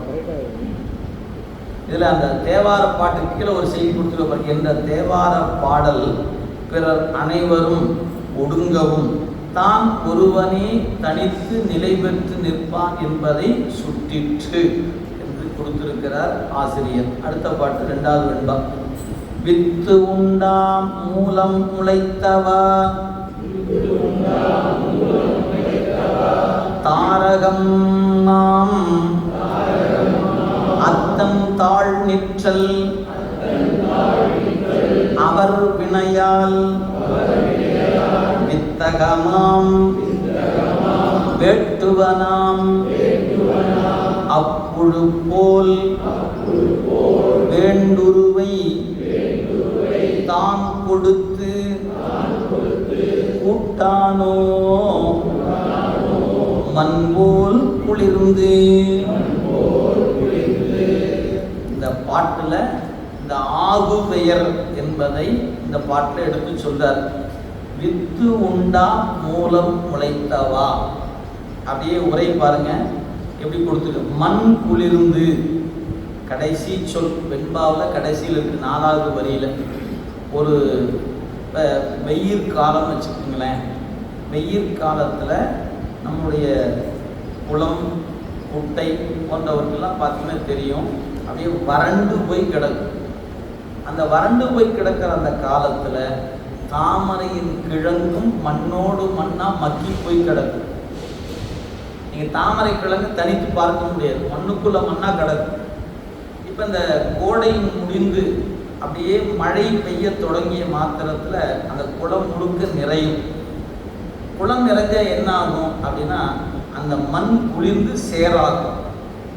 சேரான பிறகு சூரியன் கதிர்கள் 12 மணி நேரம் தன் வெப்பத்தை கொடுக்குது.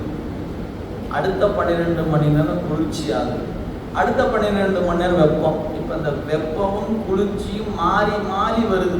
வெப்பமே இருந்தாலும் முளைக்காது, குளிர்ச்சியே இருந்தாலும் முளைக்காது. இப்போ அந்த தாமரை முளைக்கணும்னா என்ன ஆகணும்? வெப்பமும் குளிர்ச்சியும் மாறி மாறி வரணுங்க.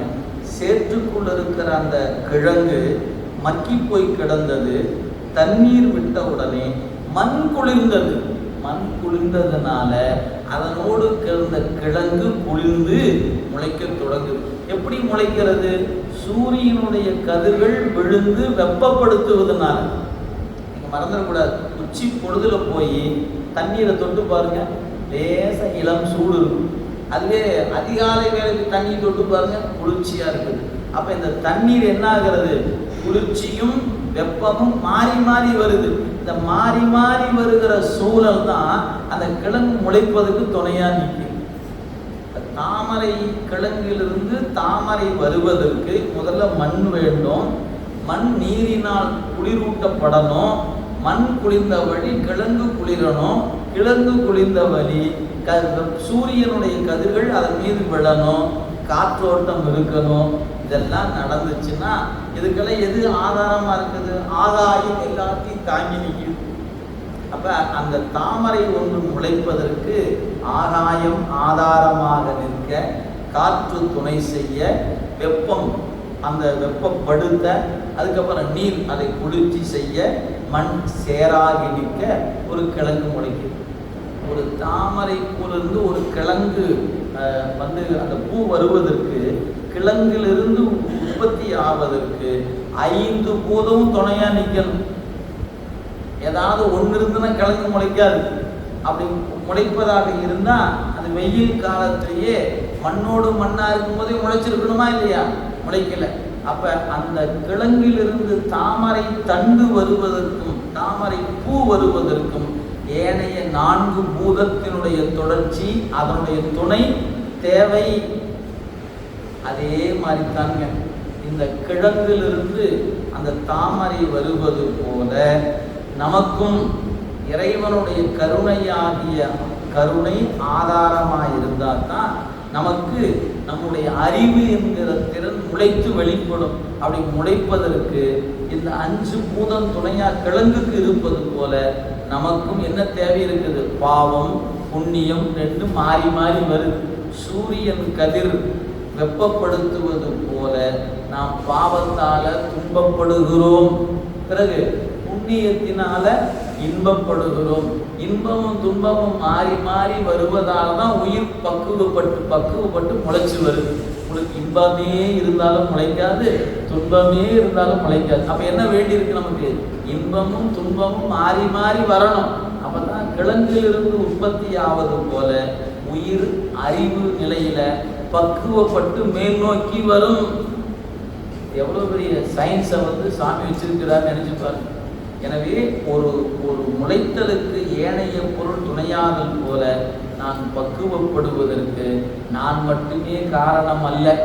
என்னுடைய பெற்றோர், என்னுடைய மனைவி, என் குழந்தை, என்னுடைய நட்பு, என் தொழில், நான் அமைந்திருக்கிற சூழல், இதெல்லாம் சேரணும்.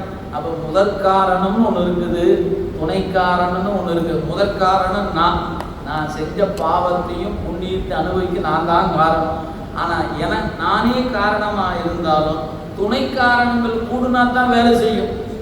முதற் காரணம் மட்டுமே போதாது, என்ன வேணும்?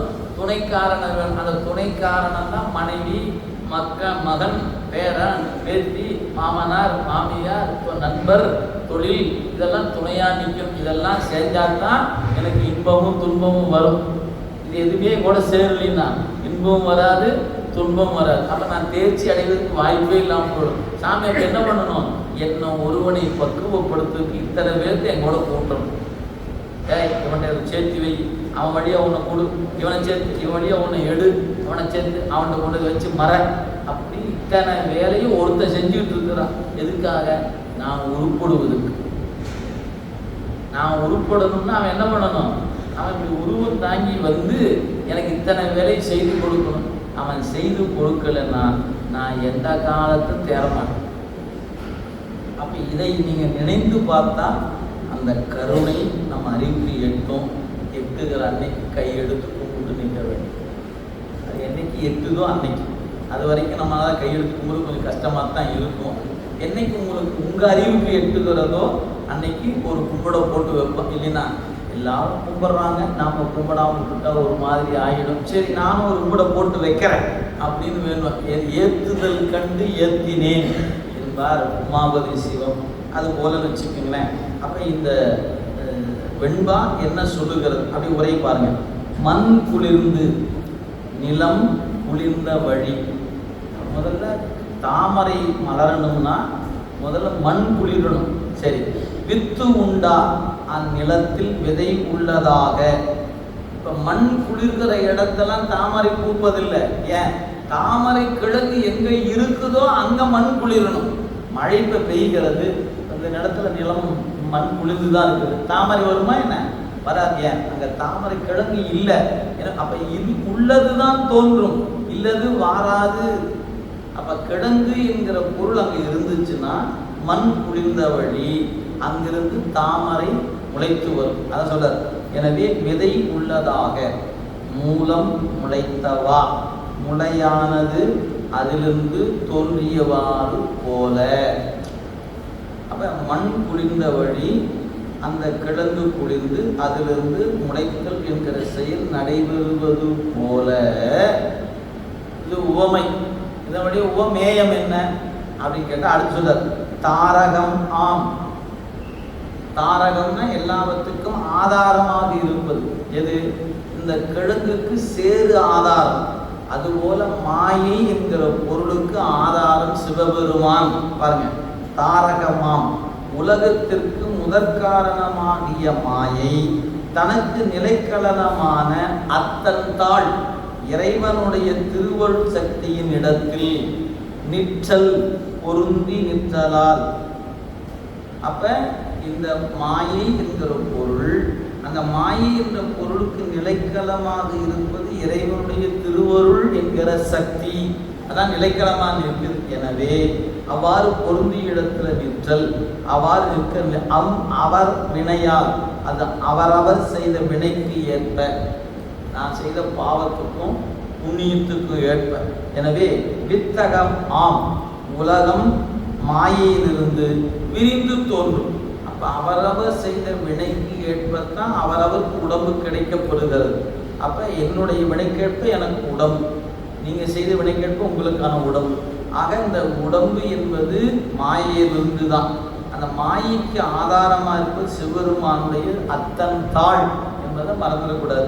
எனவே உலகம் மாயிலிருந்து விரிந்து தோன்றும், சதுரப்பாடு உடையது ஆகும். சரி, இது எது போலன்னு கேட்டால் அடுத்து ஒரு உண்மை சொல்றார். வேட்டுவன் ஆம் அப்புழு போல். வேட்டுவன் ஆம் அப்புழு போல். குளவி ஆகும் நிலையில் உள்ள புழுவிற்கு தாயாகிய குளவி அப்புழுவிற்கு வேண்டுவனவற்றை செய்து உதவுவது போல. குளவி என்கிற ஒரு உயிரினம் இருக்கிறது. அது அந்த புழுவை கூட்டுக்குள்ளே வைத்து பாதுகாத்து அதற்கு வேண்டியதெல்லாம் கொடுத்து அதை குளவியாக ஆக்கும். அதுபோல வேண்டுருவை உயிர்கள் அவரவர் விரும்புகின்ற உருவத்தினை தான் கொடுத்து கூட்டானோ முதல்வன் படைத்து கொடுக்க மாட்டானோ? கேள்வி. ஆம், படைத்து கொடுப்பான். படைத்து கொடுப்பான். எதுபோல் அப்படிங்கிற மண் போல். அதாவது அந்த மண் குளிர்ந்த வழி இந்த தாமரை முளைப்பது போல முதல்வன் தான் இதுக்கு துணையாக நிற்கிறாங்கிற செய்திங்க. அடுத்த பகுதி பாருங்க. உலகம் உள்பொருள் எனினும் அது மாயையில் ஒடுங்குதலால் அதிலிருந்தே தோன்றுதல் ஆம். அதான் முன்ன படிச்ச லைத்தது லைத்தவாறு லைத்ததன்னில். எதிலிருந்து தோன்றியதோ அதில் தான் அது ஒடுங்கும். மாயையில் தோன்றிய உலகம் மாயையில் ஒடுங்கும். அப்போ நீங்கள் என்ன தெரிஞ்சுக்கணும்? மாயை என்பது காரண பொருள். அதிலிருந்து தோன்றுகிற பொருளுக்கு காரிய பொருள் என்று பெயர். காரிய பொருள் என்பன நாலா சொல்லுவோம். எது? தனு, கரண, புவன, போகம். இந்த 4 மாயேயம் என்று பெயர். அப்போ மாயை என்பது காரண பொருள், மாயேயம் என்பது காரிய பொருள்.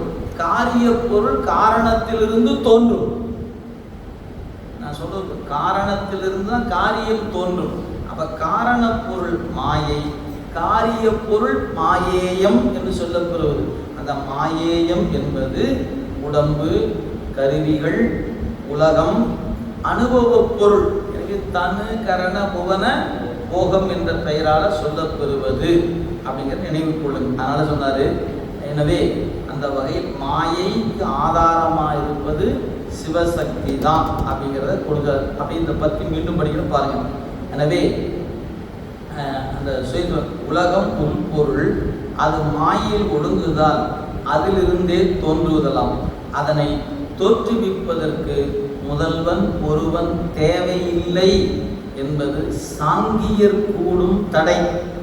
அப்ப சாங்கியர் என்கிற ஒரு மதம், அந்த மதத்தை சார்ந்தவர்கள் இறைவன் தேவையில்லை. ஏற்கனவே 2 பேர் படித்தோம். அவங்க முன்னை வெண்பால, அதுக்கு முன்ன ஒரு வெண்பா படித்தோம். அதில் 2 பேர், மொத்தம் 4 சமயத்தை சார்ந்தவர்கள் 2 பகுதியில் வந்துட்டாங்க. 5ஆவது சமயத்தை சார்ந்தவங்க சாங்கியர்னு பேர். அவர்களுக்கு கடவுள் தேவையில்லை என்ற கோட்பாட்டில் அவர்களும் உடன்பட்டவர்கள். எனவே அது சொன்னார், முதல்வன் ஒருவன் தேவையில்லை என்பது சாங்கியருடைய தடை. இந்த தடையை நீக்கி விடை சொல்றார். என்ன? யாவையும் சொல்றார், மாயையும் உலகமும் வித்தும் முளையும் போல. மாயை மூலப்பொருள் விதை போல, அதிலிருந்து உற்பத்தியாகிறது உலகம். எனவே அது விளைவை போல. எனவே வித்தும் முளையும் போல அமையும். வித்துக்கு நிலைக்களமாகிய நிலம் குளிர்ந்த போது அல்லாமல் அந்நிலத்திலிருந்து வித்து முளைக்காது. அதை போல இறைவனுடைய வைப்பு சக்தியாய் அமைந்த மாயையும் இறைவனுடைய அருளாற்றலாகிய சக்தியின் செயல் இல்லாமல் உலகத்தை தோற்றுவிக்காது. எனவே மண்ணுக்கு நிலம் குடிதல் இன்றியமையாதது போல மாயைக்கு இறைவனுடைய சக்தி இன்றியமையாதது அப்படிங்கிற செய்தி சொல்லிட்டார். இனி ஒரு இதுகாரும் படித்ததை தொகுத்து ஒரு பத்தியை கொடுத்திருக்கிறார். அந்த பத்தியை அப்படியே பாருங்க.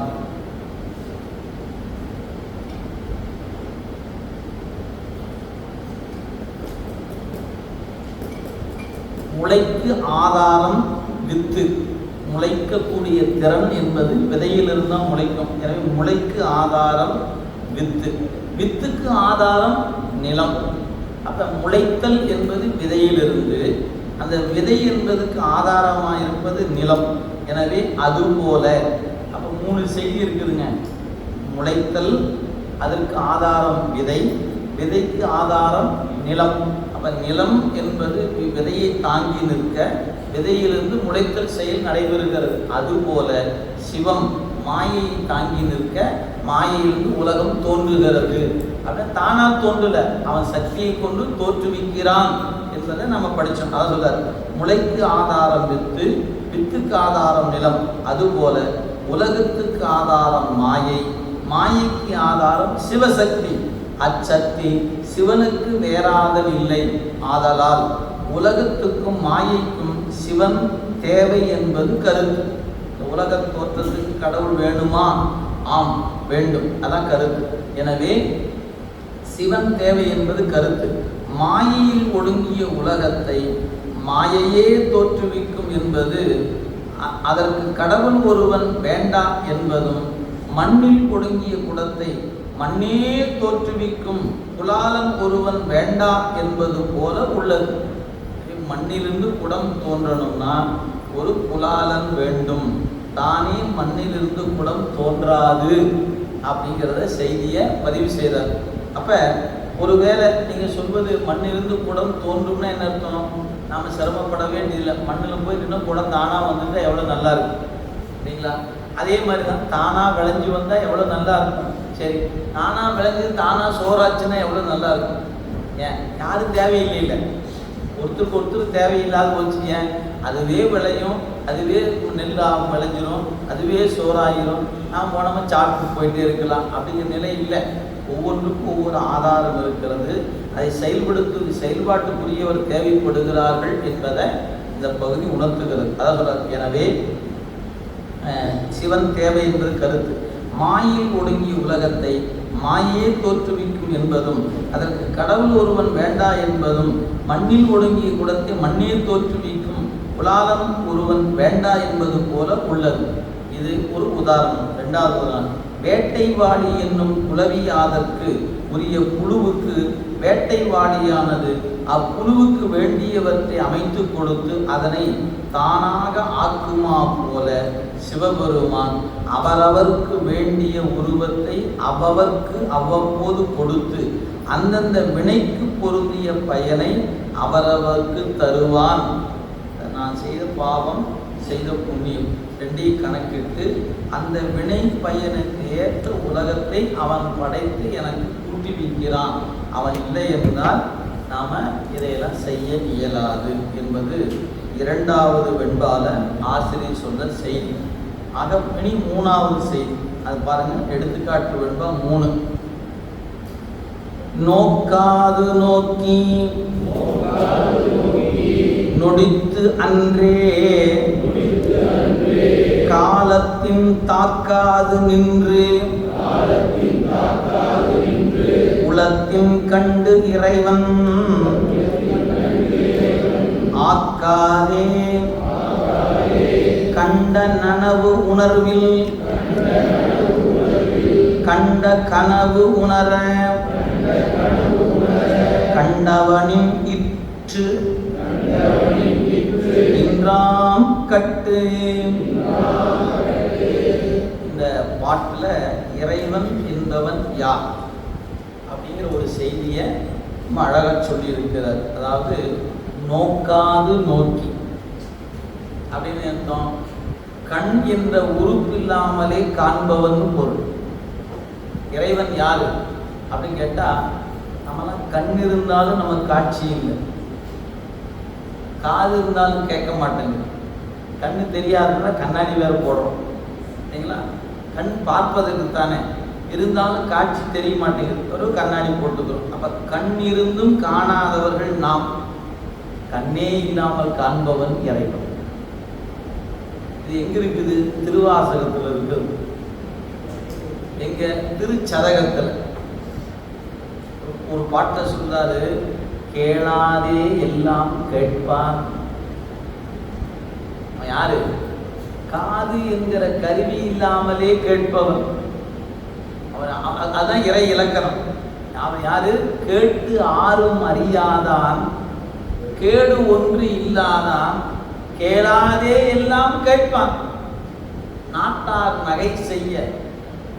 அந்த பெருமான் எப்படிப்பட்டவன் அப்படின்னு கேட்ட, காட்டாதனை எல்லாம் காட்டி தன் கருணை திருவடி காட்டி, கருணை என்கிற தேன் காட்டி என்னை ஆட்கொண்ட பெருமான் என்று அழகா அந்த பாட்டில் பதிவு செய்கிறார். அது நமக்கு வேண்டி ஒரே ஒரு வரி, கேளாதே எல்லாம் கேட்பான். நாட்டார் நகை செய்ய நாம் மேலே வீடு எய்கிற வகையில் அருள் புரிகிற பெருமான் என்ற வகையில் அம்மானைன்னு ஒரு கருத்து இருக்கு. இந்த பாட்டு திருச்சதகத்திலையும் ஒரு பாட்டு இருக்கு.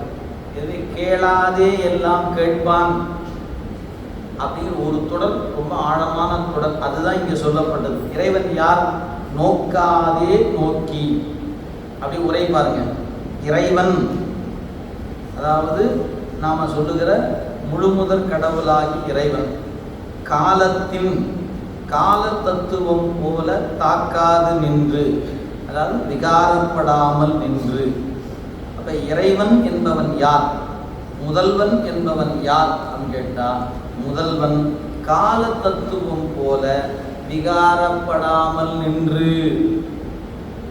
அவனுக்கு விகாரம் கிடையாது, ஆனால் நமக்கு விகாரம் உண்டு. இறைவன் விகாரப்படான், ஆனால் நாம விகாரப்படுபவர்கள். மறந்துடக்கூடாது. அவனுக்கு நமக்கும் இல்லை ஒற்றுமை அல்லது வேற்றுமை என்னன்னு கேட்டால், நாமும் அறிவுடையவர், அவனும் அறிவுடையவன். அறிவு என்ற வகையில் ரெண்டு பேரும் ஒரே சாதி தான். ஆனால் நாம விகாரப்படுபவர்கள், அவன் விகாரப்படாதவன் என்பது அவனுக்கு நமக்குள்ள வேறுபாடு. இதை பாருங்க. எனவே இறைவன் முதல்வன், காலத்தின் கால தத்துவம் போல தாக்காது நின்று விகாரப்படாமல் நின்று என்ன பண்ணான்? ஆக்காதே கண்டு. அதுக்கு என்ன உரை பாருங்க, படையாமல் படைத்து. அது படையாமல் படைத்து, இதுக்கு பேரு சங்கற்ப மாத்திரத்தில் செய்வதுன்னு பேர். அதாவது நாம ஒரு செயலை செய்யணும்னா கருவிகள், கரணங்கள், உபகரணங்கள் எல்லாம் தேவைப்படும். அவன் ஒன்றை செய்யணும்னு வச்சுக்கோங்களேன், அதெல்லாம் வச்சுக்கிட்டு செய்யணும் அவசியம். இது இவ்வாறு ஆகுக அப்படின்னா அது அவ்வாறு ஆயிடும். இப்போ நம்ம ஒரு உதாரணம், இதை ஏன் சொல்லணும், ரொம்ப முக்கியமான கருத்துங்க. குலாலன் என்று ஒருத்தர் சொன்னீங்க உதாரணம். அவர் தானே குலத்தை வணைந்தார். ஆமாம், எங்கே வணைந்தார்? வீட்டு முற்றத்தில் வணைந்தார். இறைவன் தான் அந்த உலகத்தை உருவாக்குனான்னு சொன்னீங்கல்ல, எங்கிருந்து உருவாக்குனார்? அப்ப அவர் ஒரு இடத்துல உட்கார்ந்துக்கிட்டு உருவாக்குனார்னு சொன்னீங்கன்னா என்ன ஆயிரும்? அவனை தாங்கி நிற்பதுக்கு ஒரு இடம் இருக்குது இல்லவா? அவனையே ஒரு பொருள் தாங்குதே. நீங்க எல்லாரையும் தாங்குறவன் அவன். நீங்க அவனை தாங்கறதுக்கு ஒரு பொருள் இருக்குதா? ஆம். அப்படின்னா அவனை தாங்குகிற பொருள் அவனை விட வலிமையானது ஆயிடும் இல்லவா? ஏன் சொல்ல வேண்டிய தேவை இருக்கு, புரிஞ்சுட்டீங்களா? ஒரு குலாலன் குடத்தை உருவாக்க வேண்டும் என்றால் அவனுக்கு நிலைக்களமாக தன் வீட்டினுடைய முற்றம் தேவைப்படுகிறது. சிவபெருமான் இந்த உலகத்தை தோற்றுவிக்கிறான் என்று சொன்னால் எங்கிருந்து தோற்றுவிப்பான்? அவனுக்கு ஒரு நிலைக்களமாக ஒரு இடம் வேண்டாமா அப்படின்னு கேட்டா, ஐயா நீ நினைக்கிற மாதிரி அவன் கருவி கரணங்களால் ஆக்குபவன் அல்ல, சங்கற்ப மாத்திரத்தில் ஆக்கு. அந்த நினைப்பு மாத்திரத்தில் இது இவ்வாறு ஆகுகன்னு அது ஆயிடும். இது அவனுக்கு நமக்குள்ள வேறுபாடு. அவன் ஆகுக என்றால் அது ஆயிடும். எனவே அவனுக்கு என்ன தேவையில்லை? கருவிகள் தேவையில்லை, கரணங்கள் தேவையில்லை. கருவி கரணங்களை எல்லாம் கடந்து நிற்பவன். இதுவும் திருவாசகத்தில் சொல்றார். காணும் கரணங்கள் அப்படின்னு சொல்லுவோம் இல்லைங்களா? அந்த கரணத்தில் அவன் யாரு? கடந்து நிற்கின்ற கரைமிடற்றன். கரணங்கள் எல்லாம் கடந்து நின்ற கரை மிரட்டன். சரணங்களே சென்று சாதலுமே. தான் எனக்கு மரணம், பிறப்பு என்று இவை இரண்டி மயக்கு அறுத்த கருணை கடலுக்கே சென்றுதாய் கொத்தும்பி. நீங்க அவருக்கு போய் சேர்ந்தா என்னங்க கிடைக்கும்? அவர் யாருங்க? கரணங்கள் எல்லாம் கடந்து நின்ற கரைமிடற்றன். அந்த கரணம், கரணம்னா என்ன நமக்கு தெரியும் இல்லைங்களா? கருவிகள் தான். நமக்கு மாயை தான் கரணம். நமக்கு தனு கரண புவன போகம் எல்லாம் மாயை. அவனுக்கு அதுவா உடம்பு? இது உலோகத்தால் ஆன திருமேனி, ஐம்பொன் அப்படிங்கிறோம், உலோகம்னு சொல்றோம். ஆனா அவருக்கே பொருள் தேவைப்படுதா இல்லையா? அவருக்கெல்லாம் தேவையில்லை. இது நமக்காக செய்து கொண்டது. அவருக்கு எது திருமேனி தெரியுங்களா? திருவருளே அவனுக்கு திருமேனி. இந்த வா என்கிற அருள் சக்தி தான் அவனுக்கு திருமேனியே அன்றி நாம நினைக்கிற மாதிரி தசை, எலும்பு, நரம்பு இதெல்லாம் சேர்ந்த உடம்பல்ல அவனுக்கு. இது மாயையினுடைய காரியம். அவனுக்கு மாயை உடம்பல்ல, திருவருளே உடம்பு. ஆனால் நினைத்த வடிவத்தை நினைத்த மாத்திரத்தில் அவனால் எடுக்க முடியும். நாம நினைத்த உருவத்தை நினைத்த மாத்திரத்தில் எடுத்துக்கொள்ள முடியுமா என்ன? எனக்கு ஒரு ஆசைங்க, என்னது? இந்த நாட்டின் பிரதமரின் மகனா பிறக்கணும். பிறந்த முடியுமா என்ன? வாய்ப்பே இல்லை. ஏன்?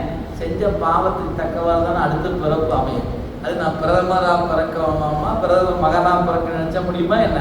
ஏன்னா நான் பிச்சைக்காரனாக பிறக்கலாம். செஞ்ச பாவத்துக்கு நான் பிரதமராக பிறக்க முடியுமா என்ன? செஞ்சிருந்தா தானே. அதுவும் அவன் பார்த்து கூட்டு வச்சா தான் வாய்ப்பு உண்டு, இல்லைன்னா வாய்ப்பு இல்லையே. அப்ப ஒரு உயிர் அடுத்த பிறப்புக்கு உட்படுகிற பொழுது என்னவா பிறக்க வேண்டும் என்பதை அவன் தான் தீர்மானிக்கிறானே ஒழிய நான் தீர்மானித்து கொள்ளக்கூடிய அதிகாரம், ஆற்றல் என்னிடத்தில் இல்லை. அது யாருக்கு இருக்குது? அவனிடத்துல இருக்குது.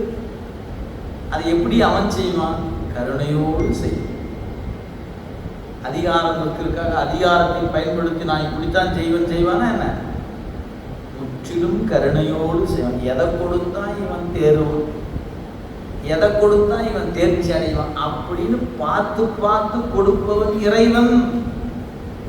அந்த உண்மை புரிவதற்கே நமக்கு பல பிறவி தேவை. இந்த உண்மையை நாம உணர்ந்து கொள்வதற்கு ஒரு பிறவி பத்தாது. அவர் கருணை கடல் அப்படி சும்மா வாயில வேணா சொல்லலாம், நெஞ்சு சொல்லணும்ல. ஆமாயா, என் தெய்வம் கருணை கடல் அப்படின்னு நான் சொல்வதற்கு ஆணித்தரமான நம்பிக்கை வேண்டும், அசைக்க முடியாத நம்பிக்கை வேணும் அல்லவா? நம்ம நம்பிக்கை எப்படி இருக்குது? ஏதாவது ஒன்று நடந்துருச்சுன்னா, ஐயோ இந்த சாமி இப்படி பண்ணி போடுச்சே அப்படிங்கிற இடத்துல உட்கார்ந்துக்கிட்டு, ஆனால் என் பெருமான் கருணை கடல் அது சும்மா பாட்டில் அப்படித்தாங்க பாடுவோம், நீங்கள் அதெல்லாம் கண்டுக்காதீங்க. பாட்டு தான் இருக்குது, என்னுடைய உணர்வுல வரணுமே, அது வரமாட்டேங்குது. அப்ப அதெல்லாம் புரிபடணும். அதெல்லாம் சொன்னாரு, அவரவர் வினைக்கு ஏற்ற பிறப்பை கொடுக்கிற கடவுள் அவர். அப்ப அவர் எப்படி செய்வார்? சங்கற்ப மாத்திரத்தில் செய்பவன், அதாவது நினைப்பு மாத்திரத்தில் எல்லாவற்றையும் நிகழ்த்துபவன். அதான் இங்க பாட்டில் சொல்றாரு. எனவே மூன்றாவது வெண்பால சொல்லப்படுகிற செய்தி என்னன்னா, குலாலனுக்கு நிலைக்களமாக ஒரு இடம் வேண்டும், என் தலைவனுக்கு நிலைக்கணமாக ஒரு இடம் வேண்டியதில்லை. அவர் நினைப்பு மாத்திரத்தில் எல்லாவற்றையும் செய்பவன். அதான் பாருங்க, இறைவன் முதல்வன் கால தத்துவம் போல நோக்காது நோக்கி, அதாவது விகாரப்படாமல் நின்று, ஆக்காதே கண்டு, படையாமல் படைத்து, நோக்காமல் நோக்கி, காக்காமல் காத்து, அதுக்கப்புறம் நொடியாது நொடித்து, அதான் நொடித்தான் மலை. நொடித்தன்னா அழிதல், அழித்தலை செய்கிற இறைவனுக்கு அழிவு இல்லை. எனவே நொடியாது நொடித்து, அழிக்காமல் அழித்து. மூணு செய்தி: காக்காமல் காத்து, படையாமல் படைத்து, அப்புறம் அழியாமல் அழித்து. அப்ப இந்த மூணும் யாருக்கு உண்டு? அவனுக்கு தான் உண்டு. எனவே அழிக்காமல் அழித்து, கட்டு இன்றாம், அத்தொழிலை செய்யும் இறைவனுக்கு கட்டு இல்லை. அது என்னங்க கட்டு? வினை என்கிற கட்டு அவனுக்கு இல்லை. ஏன்? அவன் வினை கேடன், வினையை கெடுப்பவன். அவனுக்கு வினை உண்டா என்ன? அவருக்கு வினை இருந்ததுன்னா என்ன ஆகிறது? நம்ம பாடு இன்னும் படாத பாடாயிடும். அவர் வினை இல்லாமல் இருக்குங்காட்டி தான் நமக்கு வினை கணக்கா ஊட்டிட்டு இருக்கிறார். ஒருவேளை அவருக்கு வினை இருந்துச்சுன்னா, ஐயோ எங்க கேட்குறீங்க, நம்ம கணக்கு எழுதும்போது அவர் கொஞ்சம் டென்ஷன்ல இருந்திருப்பார் போல இருக்குது, நம்ம எழுத்து தலையெழுத்து கிறுக்கிட்டாருங்கன்றோம். இப்பவே அப்படித்தான் சொல்லிட்டு இருக்கிறோம். அவருக்கு வினை கேடனா இருக்கும்போது நாம் என்ன சொல்றோம்? என் தலையெழுத்து எழுதும்போது பாவம் என்ன நினைப்புல எழுதிட்டாரோ தெரியலையே, எனக்கு மட்டும் எங்க இப்படி ஆச்சு. அவர் நியூட்ரல்ல இருந்து எழுதும் போதே இப்படி நினைக்கிறமே. ஒருவேளை நம்மள மாதிரி அவரு வினை வயப்பட்டவரா இருந்திருந்தாருன்னா என்ன இருக்கும்? கொஞ்சம் டென்ஷனான காலத்துல போட்டாரே நம்ம பிறப்ப, இதுதான் மகிழ்ச்சியான காலத்துல இருந்தாலும் போட்டு நட்டாரா இருக்கு. அப்படியெல்லாம் விகாரப்படுபவன் அல்ல. அவர் எப்போதும் வினை கணக்குல ரொம்ப தூய்மையானவன், நடுநிலையோடு நிற்பவன். அதனால அவன் பேர் சலமிலன், அதனால அவன் பேர் சங்கரன். சலமிலன் பேர் சங்கரன், அவன் நடுநிலையோடு நிற்பவன் என்று நம் பெருமக்கள் அறுதியிட்டு சொல்லி இருக்கிறார்கள். அதான் சொன்னார். எனவே நொடியாமல் நொடித்து, அதாவது அழிக்காமல் அழித்து, கட்டு இன்றான், இத்தொழிலை செய்யும் இறைவனுக்கு கட்டு இல்லை. என்ன கட்டு? அவனுடைய இயல்பு எத்தகையது என்றால், அவரை பற்றி சொல்லணும்னா, உள்ளத்தில் ஒருவன் கற்ற நூலின் பொருளும் சொல்லும் நினைவுக்கு வரும்போது அதனால் தொடக்குறாத உள்ளம் போலவும். நான் ஒன்று படித்தேன், இப்போ எனக்கு நினைவுக்கு வருது, அந்த நினைவால் நான் தாக்காம இருப்பது போல. நினைவு வந்துருச்சு, அப்ப தாக்கம் இல்லை, அது அதனுடைய எஃபெக்ட் என்ற எதுவுமே வெளிப்படலை. ஏன்? அது நினைவு மாத்திரத்தில் நிற்குது. அதுபோல அதான் கற்ற நூலின் பொருளும் சொல்லும் நினைவுக்கு வரும்போது அதனால் தொடக்குறாத உள்ளம் போல. கால தத்துவம் எப்படி அந்த கால தத்துவத்தை செய்கிற இறைவன் அதில் விகாரப்படாமல் நிற்கிறானோன்னு ஒரு உதாரணம் சொன்னார். அது புரியலன்னா, கற்ற நூலினுடைய கருத்து நினைவுக்கு வரும்போது அதில் தொடக்குறாததை போலவும். அடுத்து இன்னொரு உதாரணம், கண்ட நனவுணர்வில் கண்ட கனவு உணர கண்டவனின். அடுத்து பாருங்க, விழித்திருந்த போது முன்பு தான் கண்ட கனவை உணர்ந்த போது அக்கண்ட கனவினால் மாற்றம் எய்தாத தன்மை போலவும். எனவே இப்போ நான் அப்படி படுத்து தூங்கினேன், ராஜா மாதிரி கனவு கண்டேன், விழிச்சு பார்த்தோன்னே டேய் நான் ராஜா தெரியுமா அப்படின்னு சொல்ல முடியுமா என்ன? சி கனவுல தான் ராஜாவா நாம? சரி போ நம்ம வேலையை பார்ப்போம். அப்ப நான் கண்ட கனவுல நான் என்ன பண்ணாம இருக்கிறேன்? தாக்கம் பெறாம இருக்கிறேன். இல்லைன்னா என்ன இருக்கும்? நான் ராஜா தெரியும் இல்லை, நான் ராஜா தெரியும், நான் வீட்டுக்கு போடான்னு சொல்லி முதலாளி அனுப்பிச்சுட்டுவார். நீ ராஜாவா வீட்டுல போயிடு, நீ வேலை செய்ய வேலை அனுப்பிச்சுட்டுவார். அப்ப கனவில் நான் தாக்கம் பெறாம நிற்கணும், இன்னாதான் நிற்க முடியும். அது போல என்று இந்த வெண்பாவுக்கான பொருள் செய்தித்தார். சரி, அதான் விழித்திருந்த போது முன்பு தான் கண்ட கனவை உணர்ந்த போது அக்கண்ட கனவினால் மாற்றம் எய்தாத தன்மை போலவும் ஆகிய இற்று இத்தன்மையது அப்படின்னு சொல்லிட்டார். சரி, சொல்லப்பட்ட செய்தி என்ன அப்படின்னு கேட்டால், நோக்குதல் என்றால் காத்தல், நொடித்தல் என்றால் அழித்தல். நொடித்தான் மலை தேவா, நொடித்தான் மலை உத்தமனே, நொடித்தான் மலை உத்தமனேன்னு 7ஆம் திருமுறையில நிறைவு பதிகம். எனவே ஆக்கல் அப்படின்னா படைத்தல், ஆக்காதே ஆக்கினான் தேவா அப்படின்னு அர்த்தம். உலாலன் மண்ணை பிசைந்து குடமாக ஆக்குகிறான். அதுபோல இறைவன் மாயை எடுத்து பிசைந்து எங்க உட்கார்ந்து இருந்து மாயையில இருந்தா இல்ல, நினைப்பு மாத்திரத்தில் செய்கிறான். எனவே படைத்தல், காத்தல், அழித்தல் ஆகியவற்றை செய்யும் சிவபெருமானுக்கு அவற்றால் வேறுபாடு உண்டாகாதா? கேள்வி. அது தடை. விடை என்ன? வேறுபாடு உண்டாகாது. அதான். எனவே காலம், இறந்த காலம், நிகழ்காலம், எதிர்காலம், நாளிகை முதலியனவாக வெவ்வேறு வகைப்பட நின்று தொழில்கள் எல்லாவற்றையும் செய்யும். ஆனால் கால தத்துவம் விகாரம், அதாவது வேறுபாடு அடையாது. அதுபோல கருவிகளால் படைக்காமலும் காக்காமலும் அழிக்காமலும் நினைந்த அளவிலே அவற்றை செய்து வருதலால் வேறுபாடு அடையான். இதுதான் சிவபெருமானுக்கு இலக்கணம். கருவிகளால் படைக்காமல், கருவிகளால் காக்காமல், கருவிகளால் அழிக்காமல், நினைப்பு மாத்திரத்திலே எல்லாவற்றையும் செய்கிறான். எனவே நினைந்த அளவிலேயே அவற்றை செய்து வருதலால் வேறுபாடு அடையான். இதுக்கு அடுத்த உலகினர் கை கால் முதலிய கருவிகளை கொண்டு செயலாற்றுகின்றனர். இறைவன் அவ்வாறு அன்றி நினைத்த அளவிலே அனைத்தையும் செயல்படுத்துகிறான். ஆதலால் அவன் விகாரம் அடையான். படைத்து காத்து அழிக்கும் போது அவற்றால் தொடர்பு உண்டாகி பாதிக்கப்பட மாட்டானா என்பது மற்றொரு தடை. அவன் பாதிக்க மாட்டான். எதுபோல ஒருவன் ஒரு நூலை கற்கும் போது கற்கும் நூலில் உள்ள சொல்லும் பொருளும் அவன் உள்ளத்தில் தோன்றும் போது அவன் உள்ளம் அவற்றால் பாதிக்கப்படாது. அதுபோல கனவில் சிலவற்றை கண்டபோது கண்டவற்றை நனவில் நன்கு தெரிந்தாலும் அதனால் பாதிப்பு ஏற்படுவதில்லை. அவற்றை போல இறைவன் முத்தொழிலால் பாதிப்பு ஏற்படுவது இல்லை அப்படிங்கிற செய்தியை இங்கே கொடுத்திருக்கிறார். இதற்கு நாம சிவப்பிரகாசத்துல வேற மாதிரி படித்தோம். அதை மட்டும் ஒரு நினைவுபடுத்தி கொண்டீங்கன்னா இந்த 2ஆம் கூறு ரொம்ப எளிமையா. இறைவன் விகாரப்பட மாட்டான் என்பதற்கு நம்ம கடந்த நூல் சிவப்பிரகாசம் படிக்கும்போது ஒன்று படித்தோம். அதை மட்டும் நினைவுபடுத்துகிறேன். அதாவது இப்போ சூரியன் உதயமாகிறது, ஒரு தடாகத்தில் அதனுடைய கதிர்கள் போய் விழுகிறது. அப்படியே சில பூக்கள் மலர்கிறது, சில பூக்கள் அப்படியே வாடுகிறது, சில நாளை மலர்வுக்கு தயாராக நிற்கிறது.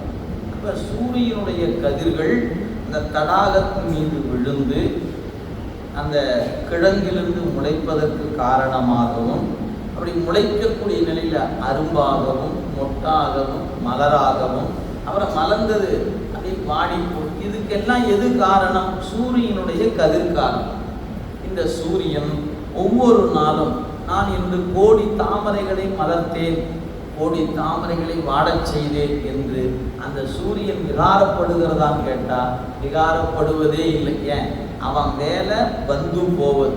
அந்த வந்து போகிற வேலையில் இந்த தாமரை பூக்கள் பக்குவத்துக்கேற்ப மொட்டு அரும்பாதலும் அரும்பு மலராவதும் மலர் வாடி போவதும் நடைபெறுகிறது.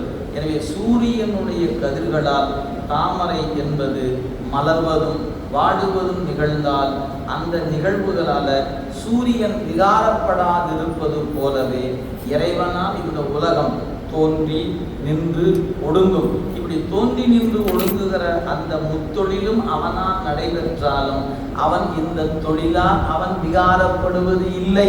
நான் 100 கோடி உயிர்களை திருவடியில் சேர்த்துட்டேன், கோடான கோடி உயிர் இன்னும் பழச்சு வரமாட்டேங்குது என்று அவன் வருந்தி கொண்டு இருப்பானா என்ன? சிவருமான் பார்த்து கைலாயத்தில் உட்கார்ந்து நாமளும் தான் இந்த உலகத்தை படைச்சமே, காப்பாற்றி இவங்களாம் போன்னு சொன்னோம். எவனாவது திருந்தினானா? ஒருத்தரும் திருந்தோ நீ இந்த உலகத்தை படைக்கவே கூடாது, டெஸ்ட்ராய் பண்ணி மொத்தான் அப்படின்னு சோர்வடைஞ்சு ஒடுக்கிடுவானா என்ன? இந்த மாதிரியான கால சூழலுக்கு அவன் என்ன பண்ணுவதில்லை. அவனுடைய வேலை இருந்தால் தன் கருணையும் கொடுப்பது. உயரமும் உயர்ட்டும், உய்யாரும் போகட்டும். எப்படி சூரியன் வந்துச்சு, மலர்ந்த பக்குமுடைய மலர் மலர்ந்தது, மலர்ந்த மலர்கள் வாடியது. அது அது தானா நடக்குது. அது மாதிரி அவன் கருணையை செய்துக்கிட்டே இருப்பான். நீ பக்குவமா இருந்தேனா குடிச்சுக்க, உய்ந்து கொள். நீ பக்குவம் இல்லைனா விட்டுட்டு போ. எனவே உன்னுடைய பக்குவம் இன்றியமையாது. உன்னை பக்குவப்படுத்தத்தான் இதெல்லாம் செய்கிறான். அவன் இதனால விகாரம் அடைவது இல்லை. அது எது போலன்னு கேட்டால் சூரியனை போல அவன் விகாரம் அடைய மாட்டான் என்று சிவப்பிரகாசம் என்ற நூலில் படித்ததை இந்த இடத்துக்கு நினைவுபடுத்தி. அப்ப இறைவன் விகாரப்படான் என்று மெய்கண்டார் சொன்னார். அதுக்கு ஒரு உதாரணத்தை உமாபதி சிவம் சிவப்பிரகாசத்தில் கொடுத்திருக்கிறார். அதே போல ஒரு உதாரணத்தை அருணந்தி சிவம் தன் சிவஞான சித்தியாரில் கொடுத்திருக்கிறார். இப்போ ஆசிரியர் நடத்தும் போது விகாரப்படான் என்பதற்கு கால தத்துவம் போல, கற்ற நூல் கருத்து அறிவில் பாதிப்பை ஏற்படுத்தாதது போல என்று உதாரணம் சொன்னார். ஆனால் மாணாக்கர்கள் என்ன பண்ணாங்க? சூரியனையும் தாமரையும் உதாரணமாக காட்டி இன்னும் கொஞ்சம் உணர்த்தினாங்க. இதாங்க நூலுக்கு நூல் அந்த செய்தியை சொல்ல வரும்போது கூடுதலாக சொல்லி நமக்கு உணர்த்துகிறார்கள். எனவே நம்முடைய குருநாதன் சொன்னதை மாணாக்கர்கள் விரித்து கொடுத்தார்கள். அதை மேலும் புரிய வைக்கிற முயற்சியை மேற்கொண்டார்கள் என்பதை நாம் பார்க்கிறோம் என்று சொல்லி இப்போ 2ஆம் கூறு நிறைவு பெற்றிருக்கிறது. இனி 3ஆம் கூறுக்கு வரணும். அந்த மாதிரி என்பனார் புலவர் முடிவை செய்பவனே முதல்வன் என்பதை அடுத்த கூறில் நிலைநிறுத்த போறார். அதை உணவுக்கு பிறகு சிந்திப்போம் என்று சொல்லி காலை அமர்வை இந்த அளவில் நிறைவு செய்கிறோம். சரியாக 2:15 நிமிடத்திற்கு நமக்கு மாலை அமர்வானது தொடங்க இருக்கிறது என்பதை சொல்லி அடியார்கள் அமர்வெடுத்துக் கொண்டு 2:15க்கு மீண்டும் தங்களுடைய இருக்கையில் வந்து அமர வேண்டுமாய் அன்போடு வேண்டிக்